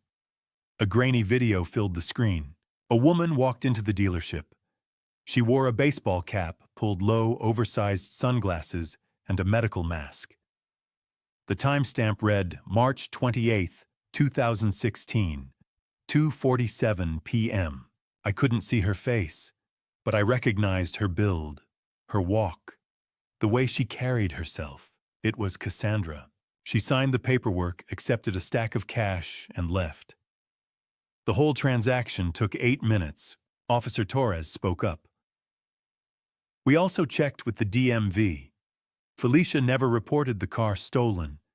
You never reported it missing either. I shook my head slowly. Because Cassandra told me Felicia had taken the car and left. She said Felicia was going to California to start over. And you believed her, Detective Bennett said quietly. I did. My voice was hollow. I thought Felicia had run away. Dr. Pierce cleared his throat. Mr. Hayes, there's one more thing. We found a partial fingerprint on the bill of sale underneath the forged signature. It's Cassandra's. She tried to wipe it clean, but she missed a spot. I stared at the document. She planned this. Before the accident even happened, she knew she was going to get rid of the car. That's what we believe, Detective Bennett said. Selling the car this quickly within 2 weeks suggests she wanted to eliminate any evidence that Felicia was still in the area. This wasn't impulsive, Mr. Hayes. This was premeditated. I sank into the chair, my legs suddenly too weak to hold me. She knew exactly what she was doing. She staged the accident, locked Felicia in the basement, sold her car, and made it look like Felicia had run away. Yes, Detective Bennett said. I thought back to those first few weeks after Felicia disappeared. Cassandra had seemed so worried. She'd cried. She'd helped me file the missing persons report. She'd called Felicia's friends, asking if anyone had heard from her. All lies. Oh, she told me Felicia just needed space. I said, my voice breaking. She said Felicia would call when she was ready, and I believed her. For 8 years, I believed her. Detective Bennett sat down across from me. Mr. Hayes, Cassandra is your daughter. You trusted her. That's not blindness. That's love. And she exploited it. I looked up at her. What kind of person does this to their own sister? She didn't answer. Because there was no answer that made sense. That weekend, Riley called me with a name, Marcus Grant, an audio forensic specialist. Mr. Hayes, she said over the phone. I think I know how Cassandra convinced everyone that Felicia was still in touch after she disappeared. And you're not going to believe it. I met them Monday afternoon at Riley's office digital arts studio, a sleek glass building in downtown Minneapolis. The conference room was small, lined with monitors and audio equipment. Riley sat across from me, her laptop open. Beside her was a man in his mid-30s with sandy hair and sharp, analytical eyes. Mr. Hayes, this is Marcus Grant, Riley said. He used to work for the FBI as an audio forensic analyst. Marcus shook my hand firmly. Ms. Summers brought me some voice messages she received years ago. Messages she believed were from Felicia Hayes. She asked me to analyze them. What I found is deeply concerning. He opened a folder on the laptop and clicked the first file. A voice filled the room. Soft, familiar, achingly real. Riley, it's me. I'm okay. I just need some time away. Don't worry about me. I'll call when I'm ready. Love you. I froze. That's Felicia. Riley's eyes were red-rimmed. That's what I thought too. Marcus played a second message. Riley, I'm still doing fine. I'm somewhere new starting over. Don't try to find me, okay? I need this space. Take care. Then a third, this one sent to my phone in August 2017. Dad, I love you. I'm safe. I just need to figure things out on my own. I'll come home someday. I hope you understand. My throat tightened. I'd listened to that message dozens of times. I'd clung to it. It had been my proof that Felicia was alive, that she was okay, that she'd chosen to leave. How is this not her? I whispered. Marcus leaned forward. Because it's not a person, Mr. Hayes. Watch this. He replayed the first message this time, displaying a waveform on the screen, a jagged line of peaks and valleys representing the sound. Red markers dotted the waveform at irregular intervals. These red points indicate artificial synthesis, Marcus said. This voice was created using AI voice cloning technology. I stared at the screen. AI. In 2016. Yes, Marcus said. Voice cloning technology was emerging around 2015 and 2016. It wasn't as sophisticated as it is now, but it was good enough to fool people who knew the voice well, especially over a phone or voicemail where audio quality is already compressed. He pulled up another window. To clone a voice, you need about 5 to 10 minutes of clean audio samples. The software analyzes the pitch, tone, cadence, and speech patterns, then generates new speech that sounds identical to the original speaker, Riley spoke up. I found old videos on Cassandra's laptop, family gatherings, birthday parties. Cassandra had hours of Felicia's voice on file. Marcus clicked through to a comparison screen. On one side was the waveform of the voicemail. On the other was a waveform from an old video of Felicia speaking at a family dinner. That the pitch and tone match almost perfectly, Marcus said. But look here. He zoomed in on a segment of the voicemail. See these micro-pauses? They're slightly longer than natural human speech, fractions of a second, but consistent. And here, he pointed to another section. The breathing doesn't align with the words. A real person inhales and exhales at predictable points. This doesn't. He played the voicemail again, this time highlighting the glitches. I heard it now, tiny, almost imperceptible stutters. A breath that came half a beat too late. A word that sounded just slightly too smooth. To the average listener, it sounds real, Marcus said. But under analysis, it's clearly synthetic. I sank back in my chair, my head spinning. You're telling me that every message I thought was from my daughter was fake? I analyzed 5 messages sent over 3 years, Marcus said. All of them show signs of AI generation. Riley wiped her eyes. I believed her, Mr. Hayes. Every time I got a message from Felicia, I thought she was okay. I stopped searching because I thought that's what she wanted. I looked at Marcus. What kind of skill does it take to do this? In 2016, basic technical knowledge. There were a few apps and online services that offered voice cloning. Anyone with access to audio samples and a laptop could do it. He paused. But the level of deception here, sending messages over 3 years, timing them strategically, making sure they sounded natural, that takes planning. Whoever did this knew exactly what they were doing, I thought back. Cassandra had always been good with technology. She'd majored in computer science her first year of college before switching to jewelry design. She'd helped me set up my phone. She'd fixed Riley's laptop once when it crashed. She had the skills, I said quietly. And she had the motive. Riley leaned forward. Mr. Hayes, there's something else. I went through Cassandra's email archives. Detective Bennett gave me access as part of the investigation. I found receipts for a voice synthesis service called VoiceForge. She subscribed in April 2016, 1 month after Felicia disappeared. Marcus nodded. VoiceForge was one of the early platforms. It's been shut down since then, but in 2016, it was one of the most accessible tools for voice cloning. I stared at the screen at the red markers scattered across the audio file like tiny wounds. Marcus played the message one more time, this time highlighting the micro-errors in the waveform pauses that lasted a fraction of a second longer than they should. Breaths that didn't align with the words. "This isn't your daughter, Mr. Hayes," he said gently. "This is a machine."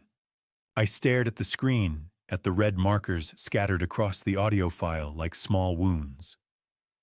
For 3 years, I'd listened to these messages and felt relief. Relief that Felicia was alive.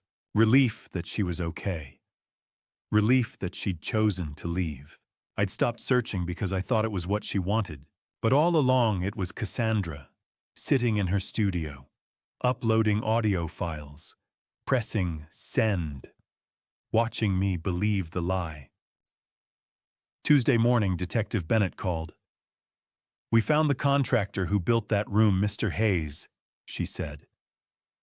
Her voice was tight with barely contained anger. "His name is Jake Morrison, from Des Moines, Iowa. He flew in this morning to cooperate with the investigation. Do you want to hear what he has to say?" An hour later, I sat behind a one-way mirror at the police station, watching a middle-aged man with rough hands and a guilty conscience fidget in the interrogation room. Officer Torres stood beside me, arms crossed. "That's him," he said quietly. "Jay Morrison, the $100,000 contractor." I stared through the glass. Jake Morrison looked to be in his early 50s. Graying hair, weathered face, a faded flannel shirt. His hands wrapped around a styrofoam cup of coffee, knuckles white. Detective Bennett sat across from him, a recorder between them on the table. "Mr. Morrison," she said, "thank you for coming in voluntarily. Can you tell me about the work you did for Cassandra Hayes in 2016? Jake nodded slowly. "Yes, ma'am. I've been carrying this guilt for 8 years. It was March of 2016. Jake began, his voice rough. "I got a message through Craigslist. Someone was looking for a contractor from out of state, specifically not from Minnesota. The job was unusual." "Unusual how?" Detective Bennett asked. "She wanted a hidden room built in a basement, soundproofed, with a lock on the outside." He swallowed hard. "She said it was a wine cellar, a special one. She said she needed privacy and strict temperature control. She was very specific about the lock, said her father was elderly and sometimes wandered, and she needed to keep him safe from the valuables inside." I felt my stomach turn. She offered $15,000, cash. No paperwork. No permits. I was supposed to work only when the homeowner was out of town. She said he traveled a lot for work, pilot, she said, and she wanted it to be a surprise. Detective Bennett leaned forward. "And you didn't find any of that suspicious?" Jake's face crumpled. "Of course I did. But my wife, she was sick. Stage 4 cancer. The medical bills were burying us. $15,000 cash, no taxes. I didn't ask questions I should have asked. He set the coffee cup down, his hands shaking. I told myself it was just a rich person's weird hobby, a fancy wine cellar. That's what I wanted to believe. "Walk me through the construction," Detective Bennett said. Jake took a breath. It took 3 weeks. The homeowner, Mr. Hayes, was in Europe on a long flight rotation. Cassandra gave me access to the house. I built a false drywall wall to create a hidden space behind it. About 15 by 12 feet. I did the math. 180 square feet. The same measurements Officer Torres had confirmed when we found Felicia. I installed a steel door with a deadbolt lock that could only be opened from the outside. Jake continued. I set up a basic ventilation system tied into the house's HVAC so it wouldn't be noticed. I installed a portable toilet, a small sink plumbing that connected to the main lines. Soundproofing foam on the walls and ceiling. She wanted it completely silent. And you still thought it was a wine cellar. Detective Bennett's voice was cold. Jake looked down. No. By the end, I knew it wasn't. But I'd already taken the money. My wife was dying. And I convinced myself it wasn't my business. "When did you realize what you'd built?" Detective Bennett asked. 2020, Jake said quietly. I saw a news article about a missing girl, Felicia Hayes, Minneapolis. I recognized the last name. I started wondering but I had no proof. And I was terrified. Terrified that if I said something, I'd be arrested as an accomplice. He looked up at Detective Bennett, his eyes red. "Last week I saw it on CNN. They found her.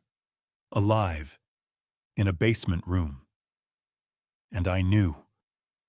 I knew it was the room I built. So you called us."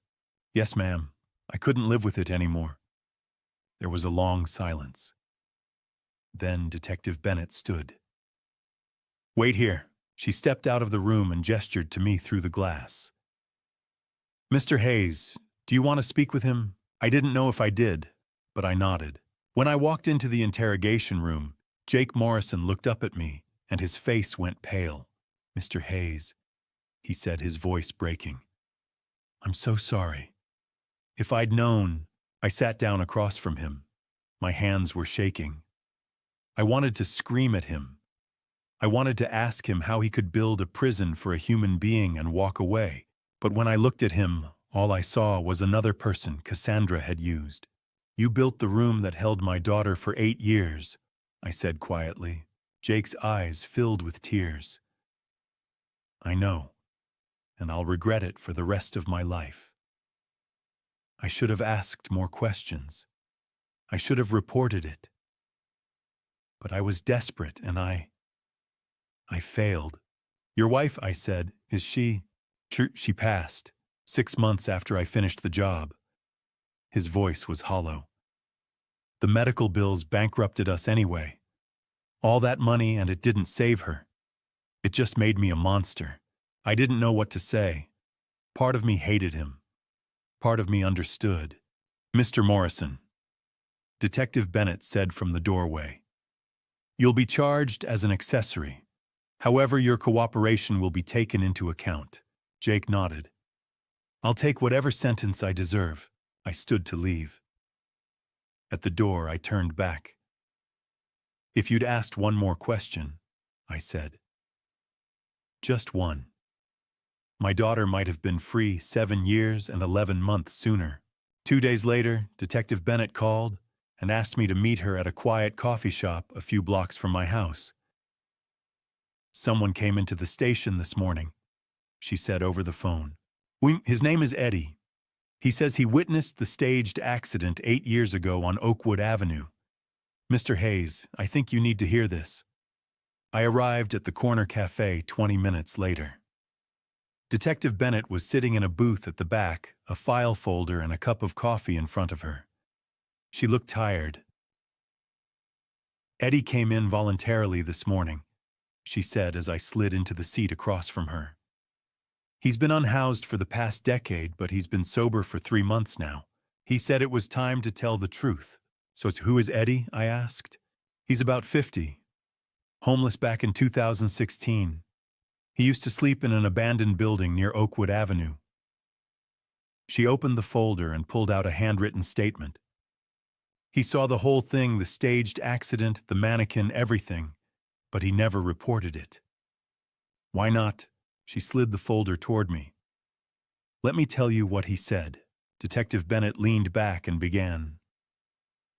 Eddie was sleeping in an old warehouse about 150 feet from Oakwood Avenue on the night of March 15, 2016.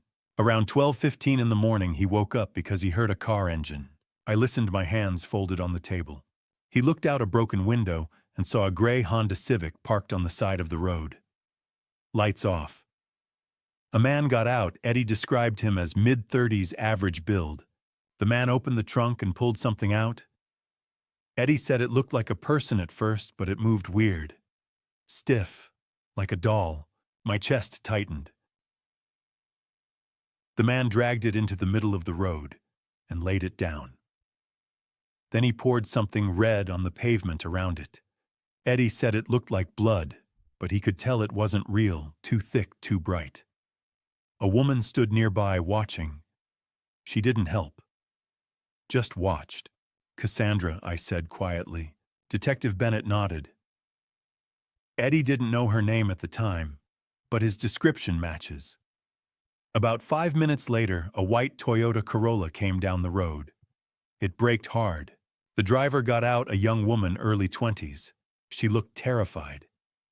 The woman who'd been watching ran over to her, and they talked for a few minutes. Then the man picked up the mannequin, put it back in the trunk of the Honda, and drove away. I stared at her. He saw the whole setup. Yes, he knew it was fake.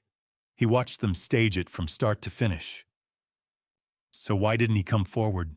Detective Bennett sighed. He was homeless, Mr. Hayes, an alcoholic. He had no ID, no address, no credibility. He said he figured no one would believe him, a drunk homeless guy, over two people who looked clean-cut and wealthy. He thought maybe they were filming a movie or doing some kind of prank. He told himself it wasn't his business. I felt a surge of anger. It was his business. A girl went missing. He knows that now, Detective Bennett said gently. About a month later, in April of 2016, he started seeing missing person flyers all over downtown. Felicia Hayes. He recognized her. She was the girl in the white car. But he still didn't come forward. He was afraid. Afraid they'd come after him if they found out he'd witnessed it. Afraid the police would think he was involved. And afraid no one would believe him anyway. She paused, letting the words sink in. For 8 years, he carried it. He said every time he saw a news story about a missing person, he thought about Felicia, but he didn't know what to do. He was still drinking, still on the streets, still invisible. Until now, I said. Until last week. He saw the story on TV, Felicia found alive, rescued from a basement. He's been in a recovery center for 3 months working on getting sober. He said seeing that news report broke him. He couldn't carry the guilt anymore. So he walked into the station this morning and told us everything. I stared down at the folder. Does his story match Derek's? Perfectly, Detective Bennett said. The timing, the location, the Honda Civic, the mannequin, the fake blood, it all matches Derek Hamilton's confession. Eddie had no way of knowing what Derek told us. He's never met Derek or Cassandra. He's a completely independent witness. That makes his testimony valuable. Extremely. A jury will find it very compelling. I nodded slowly. Is he going to be charged for not coming forward? No. Under Minnesota law, failure to report a crime isn't illegal unless you're a mandated reporter, teachers, doctors, social workers. Eddie had no legal obligation to come forward, and he's cooperating fully now. I looked out the window. The street was busy, people walking, laughing, living their lives. None of them knew. So he just gets to walk away, I asked. Legally, yes. Detective Bennett's voice softened. Morally, that's between him and his conscience. But for what it's worth, he asked me to give you this. She pulled a small folded piece of paper from the folder and handed it to me. I opened it. The handwriting was shaky but legible. Mr. Hayes, I'm sorry I didn't come forward sooner. I was scared. I was ashamed. If I could go back and change it, I would.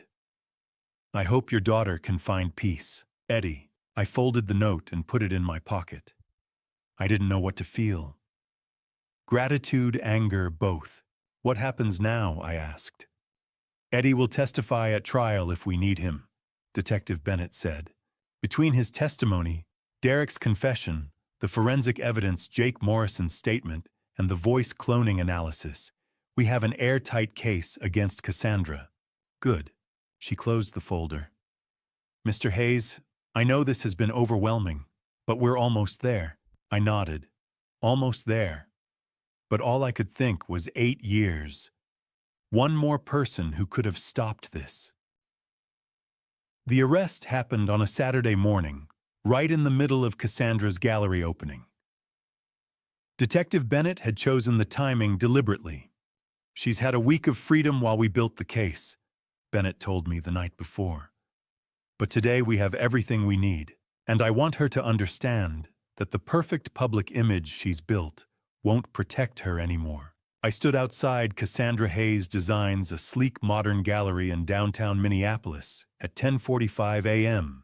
Through the glass windows, I could see about 40 guests milling around, sipping champagne, admiring jewelry displayed under spotlights.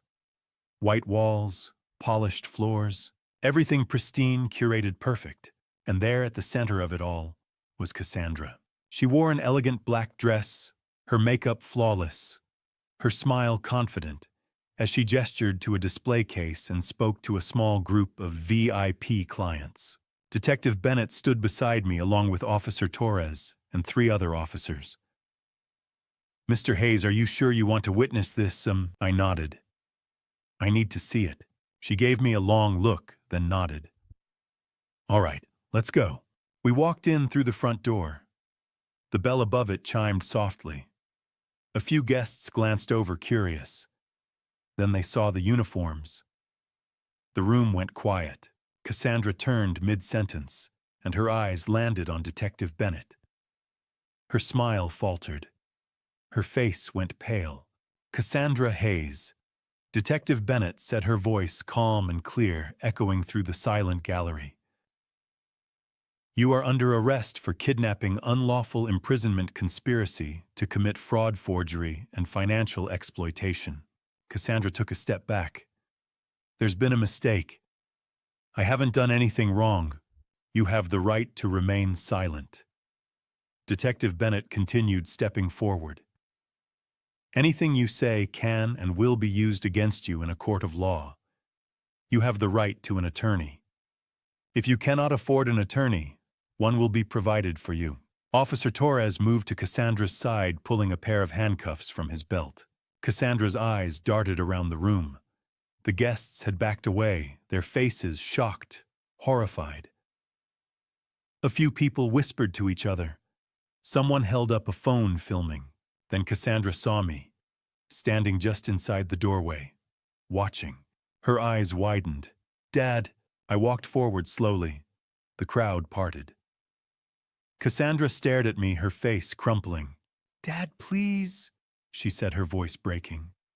You have to believe me. I was trying to protect her. She was in danger. Stop lying, Cassandra, I said quietly. I know everything.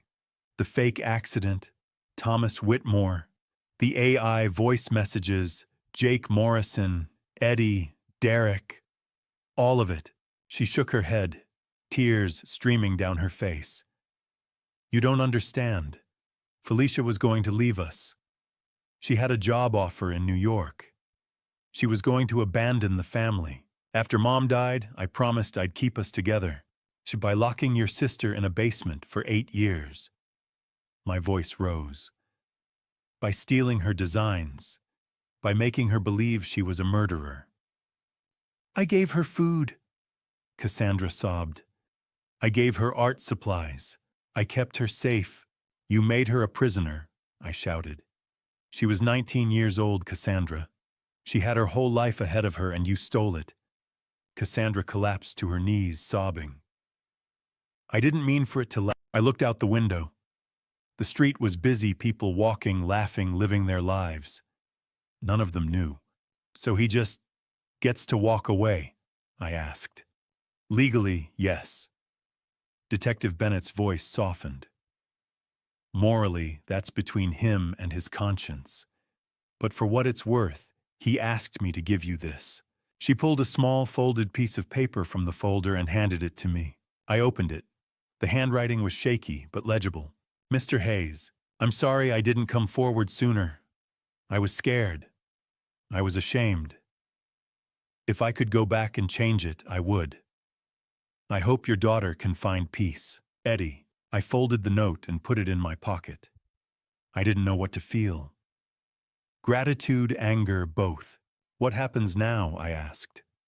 Eddie will testify at trial if we need him, Detective Bennett said. Between his testimony, Derek's confession, the forensic evidence, Jake Morrison's statement, and the voice cloning analysis, we have an airtight case against Cassandra. Good. She closed the folder. Mr. Hayes, I know this has been overwhelming, but we're almost there. I nodded. Almost there. But all I could think was 8 years. One more person who could have stopped this. The arrest happened on a Saturday morning, right in the middle of Cassandra's gallery opening. Detective Bennett had chosen the timing deliberately. She's had a week of freedom while we built the case, Bennett told me the night before. But today we have everything we need, and I want her to understand that the perfect public image she's built won't protect her anymore. I stood outside Cassandra Hayes Designs, a sleek modern gallery in downtown Minneapolis, at 10:45 a.m.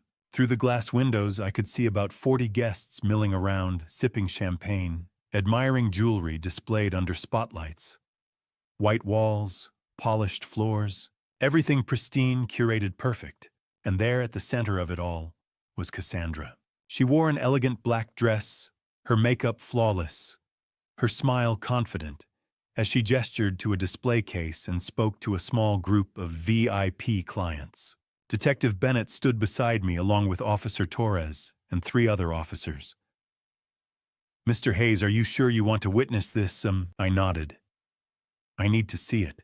She gave me a long look, then nodded. All right, let's go. We walked in through the front door. The bell above it chimed softly. A few guests glanced over, curious.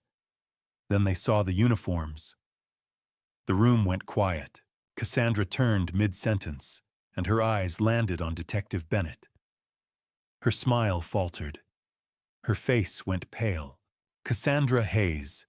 Detective Bennett said, her voice calm and clear, echoing through the silent gallery. You, just for you. So you understand. I told her she didn't have to. Not if it was too soon. I need to, she said. I need to say it out loud so I know it's really over. I nodded. I'm here. The first week was the worst. Felicia said, her hands wrapped around the mug. I cried constantly. I wouldn't eat. I kept thinking it was a nightmare and I'd wake up. But I never did. She stared into the tea. Cassandra brought food 3 times a day. She'd sit outside the door and talk through the crack. She kept telling me she was protecting me, that the police were searching for me, that if they found me, I'd go to prison. She said she was finding a lawyer, but it would take time. She said I just had to trust her. My jaw tightened. I believed her, Felicia whispered. I was terrified. I thought I'd killed someone. I thought I was a murderer. So I started eating. I started surviving, because I thought, if I stayed alive long enough, Cassandra would fix it. But she didn't, I said. No. By the 2nd month, when I asked when I could leave, she said, not yet. Then it was 3 months, then 6, then a year. Her voice cracked. That's when I knew she was never letting me out. She took a breath. In 2017, something strange happened. One day I heard movement in the vent. A bird, a sparrow with a broken wing, fell into the room. I looked at her stunned. I took care of it, she said quietly.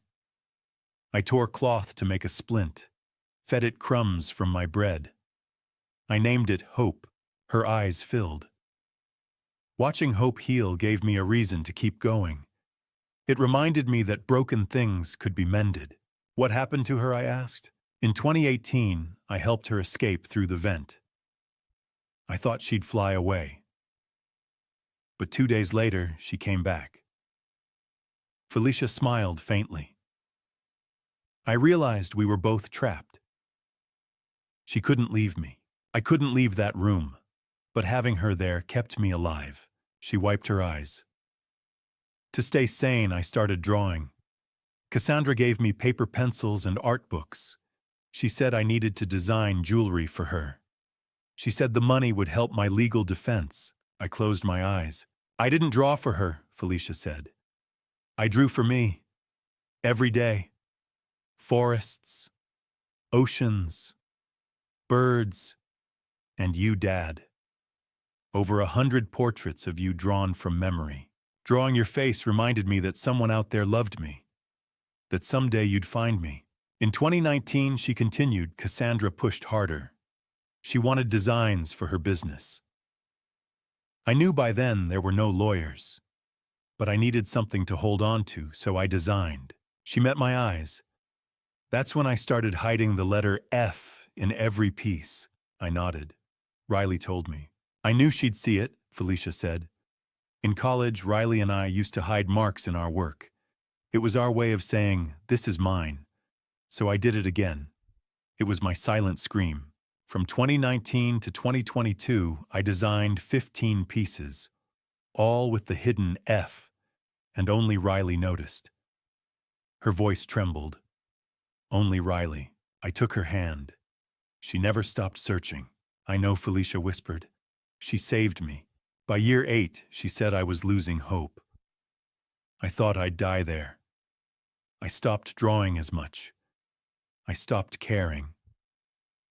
And then one day I heard a man's voice outside. Gary. He was talking to you. I remembered. I cried louder, she said. A few days later I heard your voice.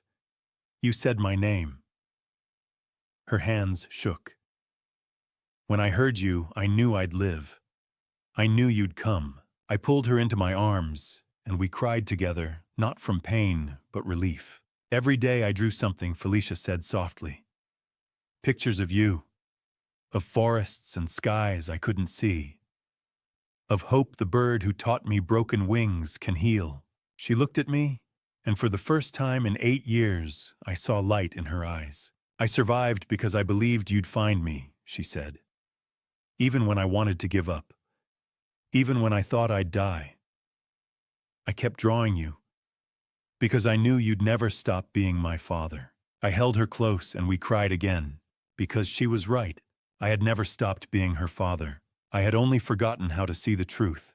3 months later, I sat in the gallery of the Hennepin County Courthouse, watching my oldest daughter face justice. The trial had lasted 2 weeks, but today was sentencing day. Cassandra sat at the defense table in an orange jumpsuit, her hands folded in her lap, her face pale but composed. Behind me, Felicia gripped my hand. We were here to witness the end of one chapter and the beginning of another. The courtroom was hushed. Dark wood panels, high ceilings. The seal of Minnesota hung behind the judge's bench. Judge Margaret Sullivan, a woman in her early 60s with sharp eyes and a reputation for fairness, reviewed the file one last time before looking up. This court will come to order, she said. I felt Felicia tense beside me. The trial had been exhausting. 2 weeks of testimony, evidence, and legal arguments. The prosecution had built an airtight case. Cassandra Hayes had been charged with kidnapping, unlawful imprisonment, conspiracy to commit fraud, forgery, and financial exploitation. Derek Hamilton had been tried separately, and had already pleaded guilty in exchange for a reduced sentence. The witnesses had been devastating. Felicia Hayes had taken the stand on day 3. She'd spoken in a quiet, steady voice, recounting 8 years in a basement room. "I believed I was a murderer for 8 years," she'd said, looking directly at Cassandra. "My sister took my life with a lie." Derek Hamilton had testified on day 5. He'd admitted to staging the accident, impersonating a police officer, and helping Cassandra maintain the deception. His voice had cracked when he said, "I was a coward. I should have stopped it. I didn't." Dorothy Green had presented her journals and security footage. 8 years of evidence, patterns of late-night activity, Cassandra coming and going with bags of food. "I should have called the police sooner," she'd said, her voice shaking. "I'll regret that for the rest of my life." Riley Summers had explained the hidden F signatures, 15 designs over 3 years. "Felicia was screaming for help," Riley had said, "and I almost missed it." Eddie had testified about witnessing the staged accident. His account had matched Derek's confession perfectly. An independent witness with no connection to anyone involved. The evidence had been overwhelming. The jury had deliberated for less than 4 hours before returning a guilty verdict on all counts. Now, 3 months after Cassandra's arrest, it was time for sentencing. Judge Sullivan looked at Cassandra. "Ms. Hayes, do you wish to make a statement before I impose sentence?" Cassandra stood slowly. Her lawyer placed a hand on her arm, but she shook her head. "Yes, Your Honor." She turned to face the courtroom. Her eyes found me. Then Felicia. "I know what everyone thinks," she said, her voice trembling. "That I'm a monster, that I'm cruel, that someday you'd find me." In 2019, she continued, Cassandra pushed harder. She wanted designs for her business. I knew by then there were no lawyers, but I needed something to hold on to, so I designed. She met my eyes. "That's when I started hiding the letter F in every piece." I nodded. Riley told me. "I knew she'd see it," Felicia said. "In college, Riley and I used to hide marks in our work. It was our way of saying, 'This is mine.' So I did it again. It was my silent scream. From 2019 to 2022, I designed 50. I couldn't. I needed her. I needed her talent. And I really thought I was doing the right thing." She looked at me, tears streaming down her face. "Dad, please. I did it for us. I did it to keep us from falling apart." I said nothing. I couldn't. Judge Sullivan's expression was cold. "Ms. Hayes, you may sit down." The judge opened the sentencing file. The courtroom was silent. "Cassandra Hayes," Judge Sullivan began, "you have been convicted by a jury of your peers of kidnapping, unlawful imprisonment, conspiracy to commit fraud, forgery, and financial exploitation. The evidence presented at trial shows a pattern of calculated, deliberate cruelty spanning 8 years." She looked up, her gaze hard. "You did not act out of love, Ms. Hayes. You acted out of control. Love does not imprison. Love does not deceive. Love does not steal another person's life." Cassandra bowed her head. "On the charge of kidnapping, I sentence you to 15 years in prison. On the charge of unlawful imprisonment, I sentence you to 10 years to run consecutively. Combined with the other charges, your total sentence is 25 years in the Minnesota Correctional Facility for women. You will be eligible for parole after 15 years. The gavel came down. The sound echoed through the courtroom. 25 years. Cassandra's shoulders shook. Her lawyer leaned in, speaking quietly. 2 officers approached to take her into custody. As they led her past me, Cassandra stopped. "Dad," I looked at her. The daughter I'd raised. The girl I'd taught to ride a bike, to tie her shoes, to be kind. "I'm sorry," she whispered. I didn't answer. There was nothing to say. Outside the courtroom, Felicia leaned against me, her shoulders shaking with silent sobs. "The sentence doesn't erase the 8 years," she whispered. I held her tighter. No, I said. But it means it will never happen again. We stood there for a long moment. Then Felicia straightened, wiped her eyes, and looked at me. Can we go home now? She asked. I nodded. Yeah, let's go home. Outside the sun was shining, bright and warm, and for the first time in 8 years, my daughter was walking into it as a completely free woman. 6 months after the trial, I stood at the back of a crowded bookstore watching my daughter speak to a room of about 200 people. She'd gained 15 pounds. Her hair was cut in a short, confident style, and her cheeks had color again. But more than that, there was a light in her eyes, a real light born of healing, not just survival. The bookstore was Malaprop's, a cozy, independent spot in downtown Minneapolis. The crowd was a mix of journalists, supporters, survivors of trauma, and curious readers. In the front row sat Riley, Stephen, Dorothy, and Gary, people who'd fought alongside us to bring Felicia home. On the table beside Felicia sat a stack of books. The cover showed a single bird breaking free from a dark cage, wings spread wide against an open sky.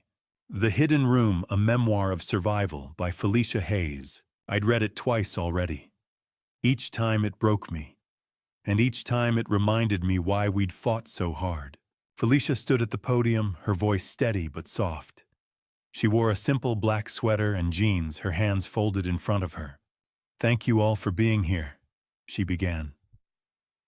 This book wasn't easy to write, but I needed to tell this story, not just for me, but for anyone who's ever felt trapped. Trapped by circumstance, trapped by trauma, trapped by someone else's control. She paused, scanning the crowd. I spent 8 years in a basement.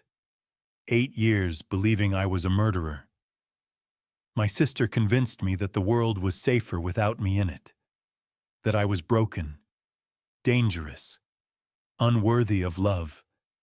Her voice cracked, but she didn't stop. But I wasn't broken. I was manipulated, and it took me a long time to understand the difference. The room was silent. Riley was crying openly. Then in that room I had almost nothing. But I had paper, I had pencils, and I had a sparrow named Hope. A few people smiled through their tears. Hope was injured when she fell through the ventilation shaft. I nursed her back to health, and when I let her go, she came back. She reminded me that even in the darkest places, life finds a way. Her eyes found mine across the room. And I wrote this book for my dad, the man who never stopped being my father, even when I thought he'd forgotten about me. I felt my throat tighten. I just nodded. After the event, we drove home. Not to the house on Ashford Lane. We'd sold that place months ago. Neither of us could stand to live there anymore. Our new apartment was on the 5th floor of a modern building near the river. It had floor-to-ceiling windows that let in light all day long. Felicia had insisted on that. I need to see the sky, she'd said. Always. We sat on the couch with mugs of tea, the city lights glowing outside. That was amazing, sweetheart, I said. You were incredible. She smiled, a real smile, warm and whole. Thanks, Dad. It felt good. Scary, but good. How are you feeling, really?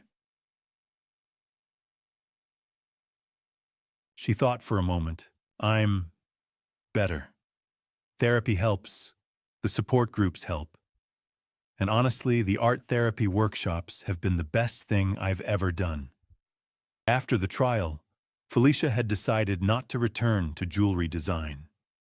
Instead, she'd opened Hope's Wings Art Therapy, a nonprofit that offered free creative workshops for trauma survivors. She used painting, drawing, and sculpture to help people process their pain just like she had. You're helping so many people, I said. I think I needed to find meaning in what happened. I can't change the past, but I can help people who are going through something similar. I nodded. Your mom would be so proud of you. Felicia's smile faltered for just a second. Then she said something I wasn't expecting. Do you think I'll ever be able to forgive Cassandra? I set down my mug, choosing my words carefully. I don't know, honey. Maybe. maybe not. Forgiveness isn't something you owe anyone. It's something you give when and if you're ready. I know, she said quietly. Part of me still loves her. She was my sister. But another part of me, I don't know if I can ever let that go. You don't have to decide today, I said. Healing takes time, and you're allowed to feel whatever you feel. She leaned her head on my shoulder. Thanks, Dad. Later that night, I stood by the window looking out at the skyline. Felicia had gone to bed exhausted but content. I thought about everything we'd been through. The lies, the manipulation, the 8 years of silence, the trial, the pain. But I also thought about the light in Felicia's eyes. The way she'd stood in front of 200 people and told her story. The way she'd built something beautiful out of something broken. She hadn't just survived, she'd won. I glanced at the book on the coffee table, The Hidden Room, and smiled. Tomorrow we'd keep moving forward. We'd keep healing. We'd keep building this new life one day at a time. But tonight I let myself feel something I hadn't felt in a long time. Peace. Felicia was safe. She was strong. She was free. And so was I. And to you listening to this family story, remember this: I almost lost my daughter. Not because I didn't love her, but because I trusted the wrong person. I trusted appearances over instincts. I trusted silence over questions. And I trusted comfort over truth. If I could go back, I would have listened harder. I would have asked more questions. I would have trusted God to guide me through my doubts instead of burying them under guilt and exhaustion. Don't be like me. Don't wait 8 years to see what's right in front of you. God gave me 3 chances to see the truth. When Gary heard crying in the basement, when Dorothy showed me the receipts, and when Riley found the hidden signature. 3 times he whispered, "Look closer." And 3 times I almost turned away. Thank God I didn't. This family story taught me something painful, but necessary. Love without vigilance is not protection. Love without action is not enough. My dad revenge wasn't about anger. It was about justice. It was about refusing to let evil hide behind the word family. Here's my advice. Don't be like me. Don't assume the people closest to you are incapable of harm. Don't ignore the red flags because confrontation feels uncomfortable. And don't ever stop fighting for the people you love, even when the fight is against someone you love. This dad revenge wasn't just for Felicia. It was for every parent who's ever been manipulated, every sibling who's ever been betrayed, and every survivor who's ever been silenced. Some people call it revenge, but I call it dad revenge, a father's refusal to let his child suffer in silence. So if this family story moved you, if it made you think, if it reminded you to pay attention, leave a comment below. Share this with someone who needs to hear it. And subscribe to this channel so you never miss another story that matters. Thank you for listening all the way to the end. Your time means everything. And a final note, the stories on this channel may contain fictional elements created for educational and reflective purposes. If this content isn't for you, feel free to explore other videos that better suit your preferences. Take care and stay vigilant. To ceiling windows that let in light all day long. Felicia had insisted on that. I need to see the sky, she'd said. Always. We sat on the couch with mugs of tea, the city lights glowing outside. That was amazing, sweetheart, I said. You were incredible. She smiled a real smile, warm and whole. Thanks, Dad. It felt good. Scary, but good. How are you feeling, really? She thought for a moment. I'm better. Therapy helps. The support groups help. And honestly, the art therapy workshops have been the best thing I've ever done. After the trial, Felicia had decided not to return to jewelry design. Instead, she'd opened Hope's Wings Art Therapy, a nonprofit that offered free creative workshops for trauma survivors. She used painting, drawing, and sculpture to help people process their pain just like she had. You're helping so many people, I said. I think I needed to find meaning in what happened. I can't change the past, but I can help people who are going through something similar. I nodded. Your mom would be so proud of you. Felicia's smile faltered for just a second. Then she said something I wasn't expecting. Do you think I'll ever be able to forgive Cassandra? I set down my mug, choosing my words carefully. I don't know, honey. Maybe. Maybe not. Forgiveness isn't something you owe anyone. It's something you give when and if you're ready. I know, she said quietly. Part of me still loves her. She was my sister. But another part of me, I don't know if I can ever let that go. You don't have to decide today, I said. Healing takes time, and you're allowed to feel whatever you feel.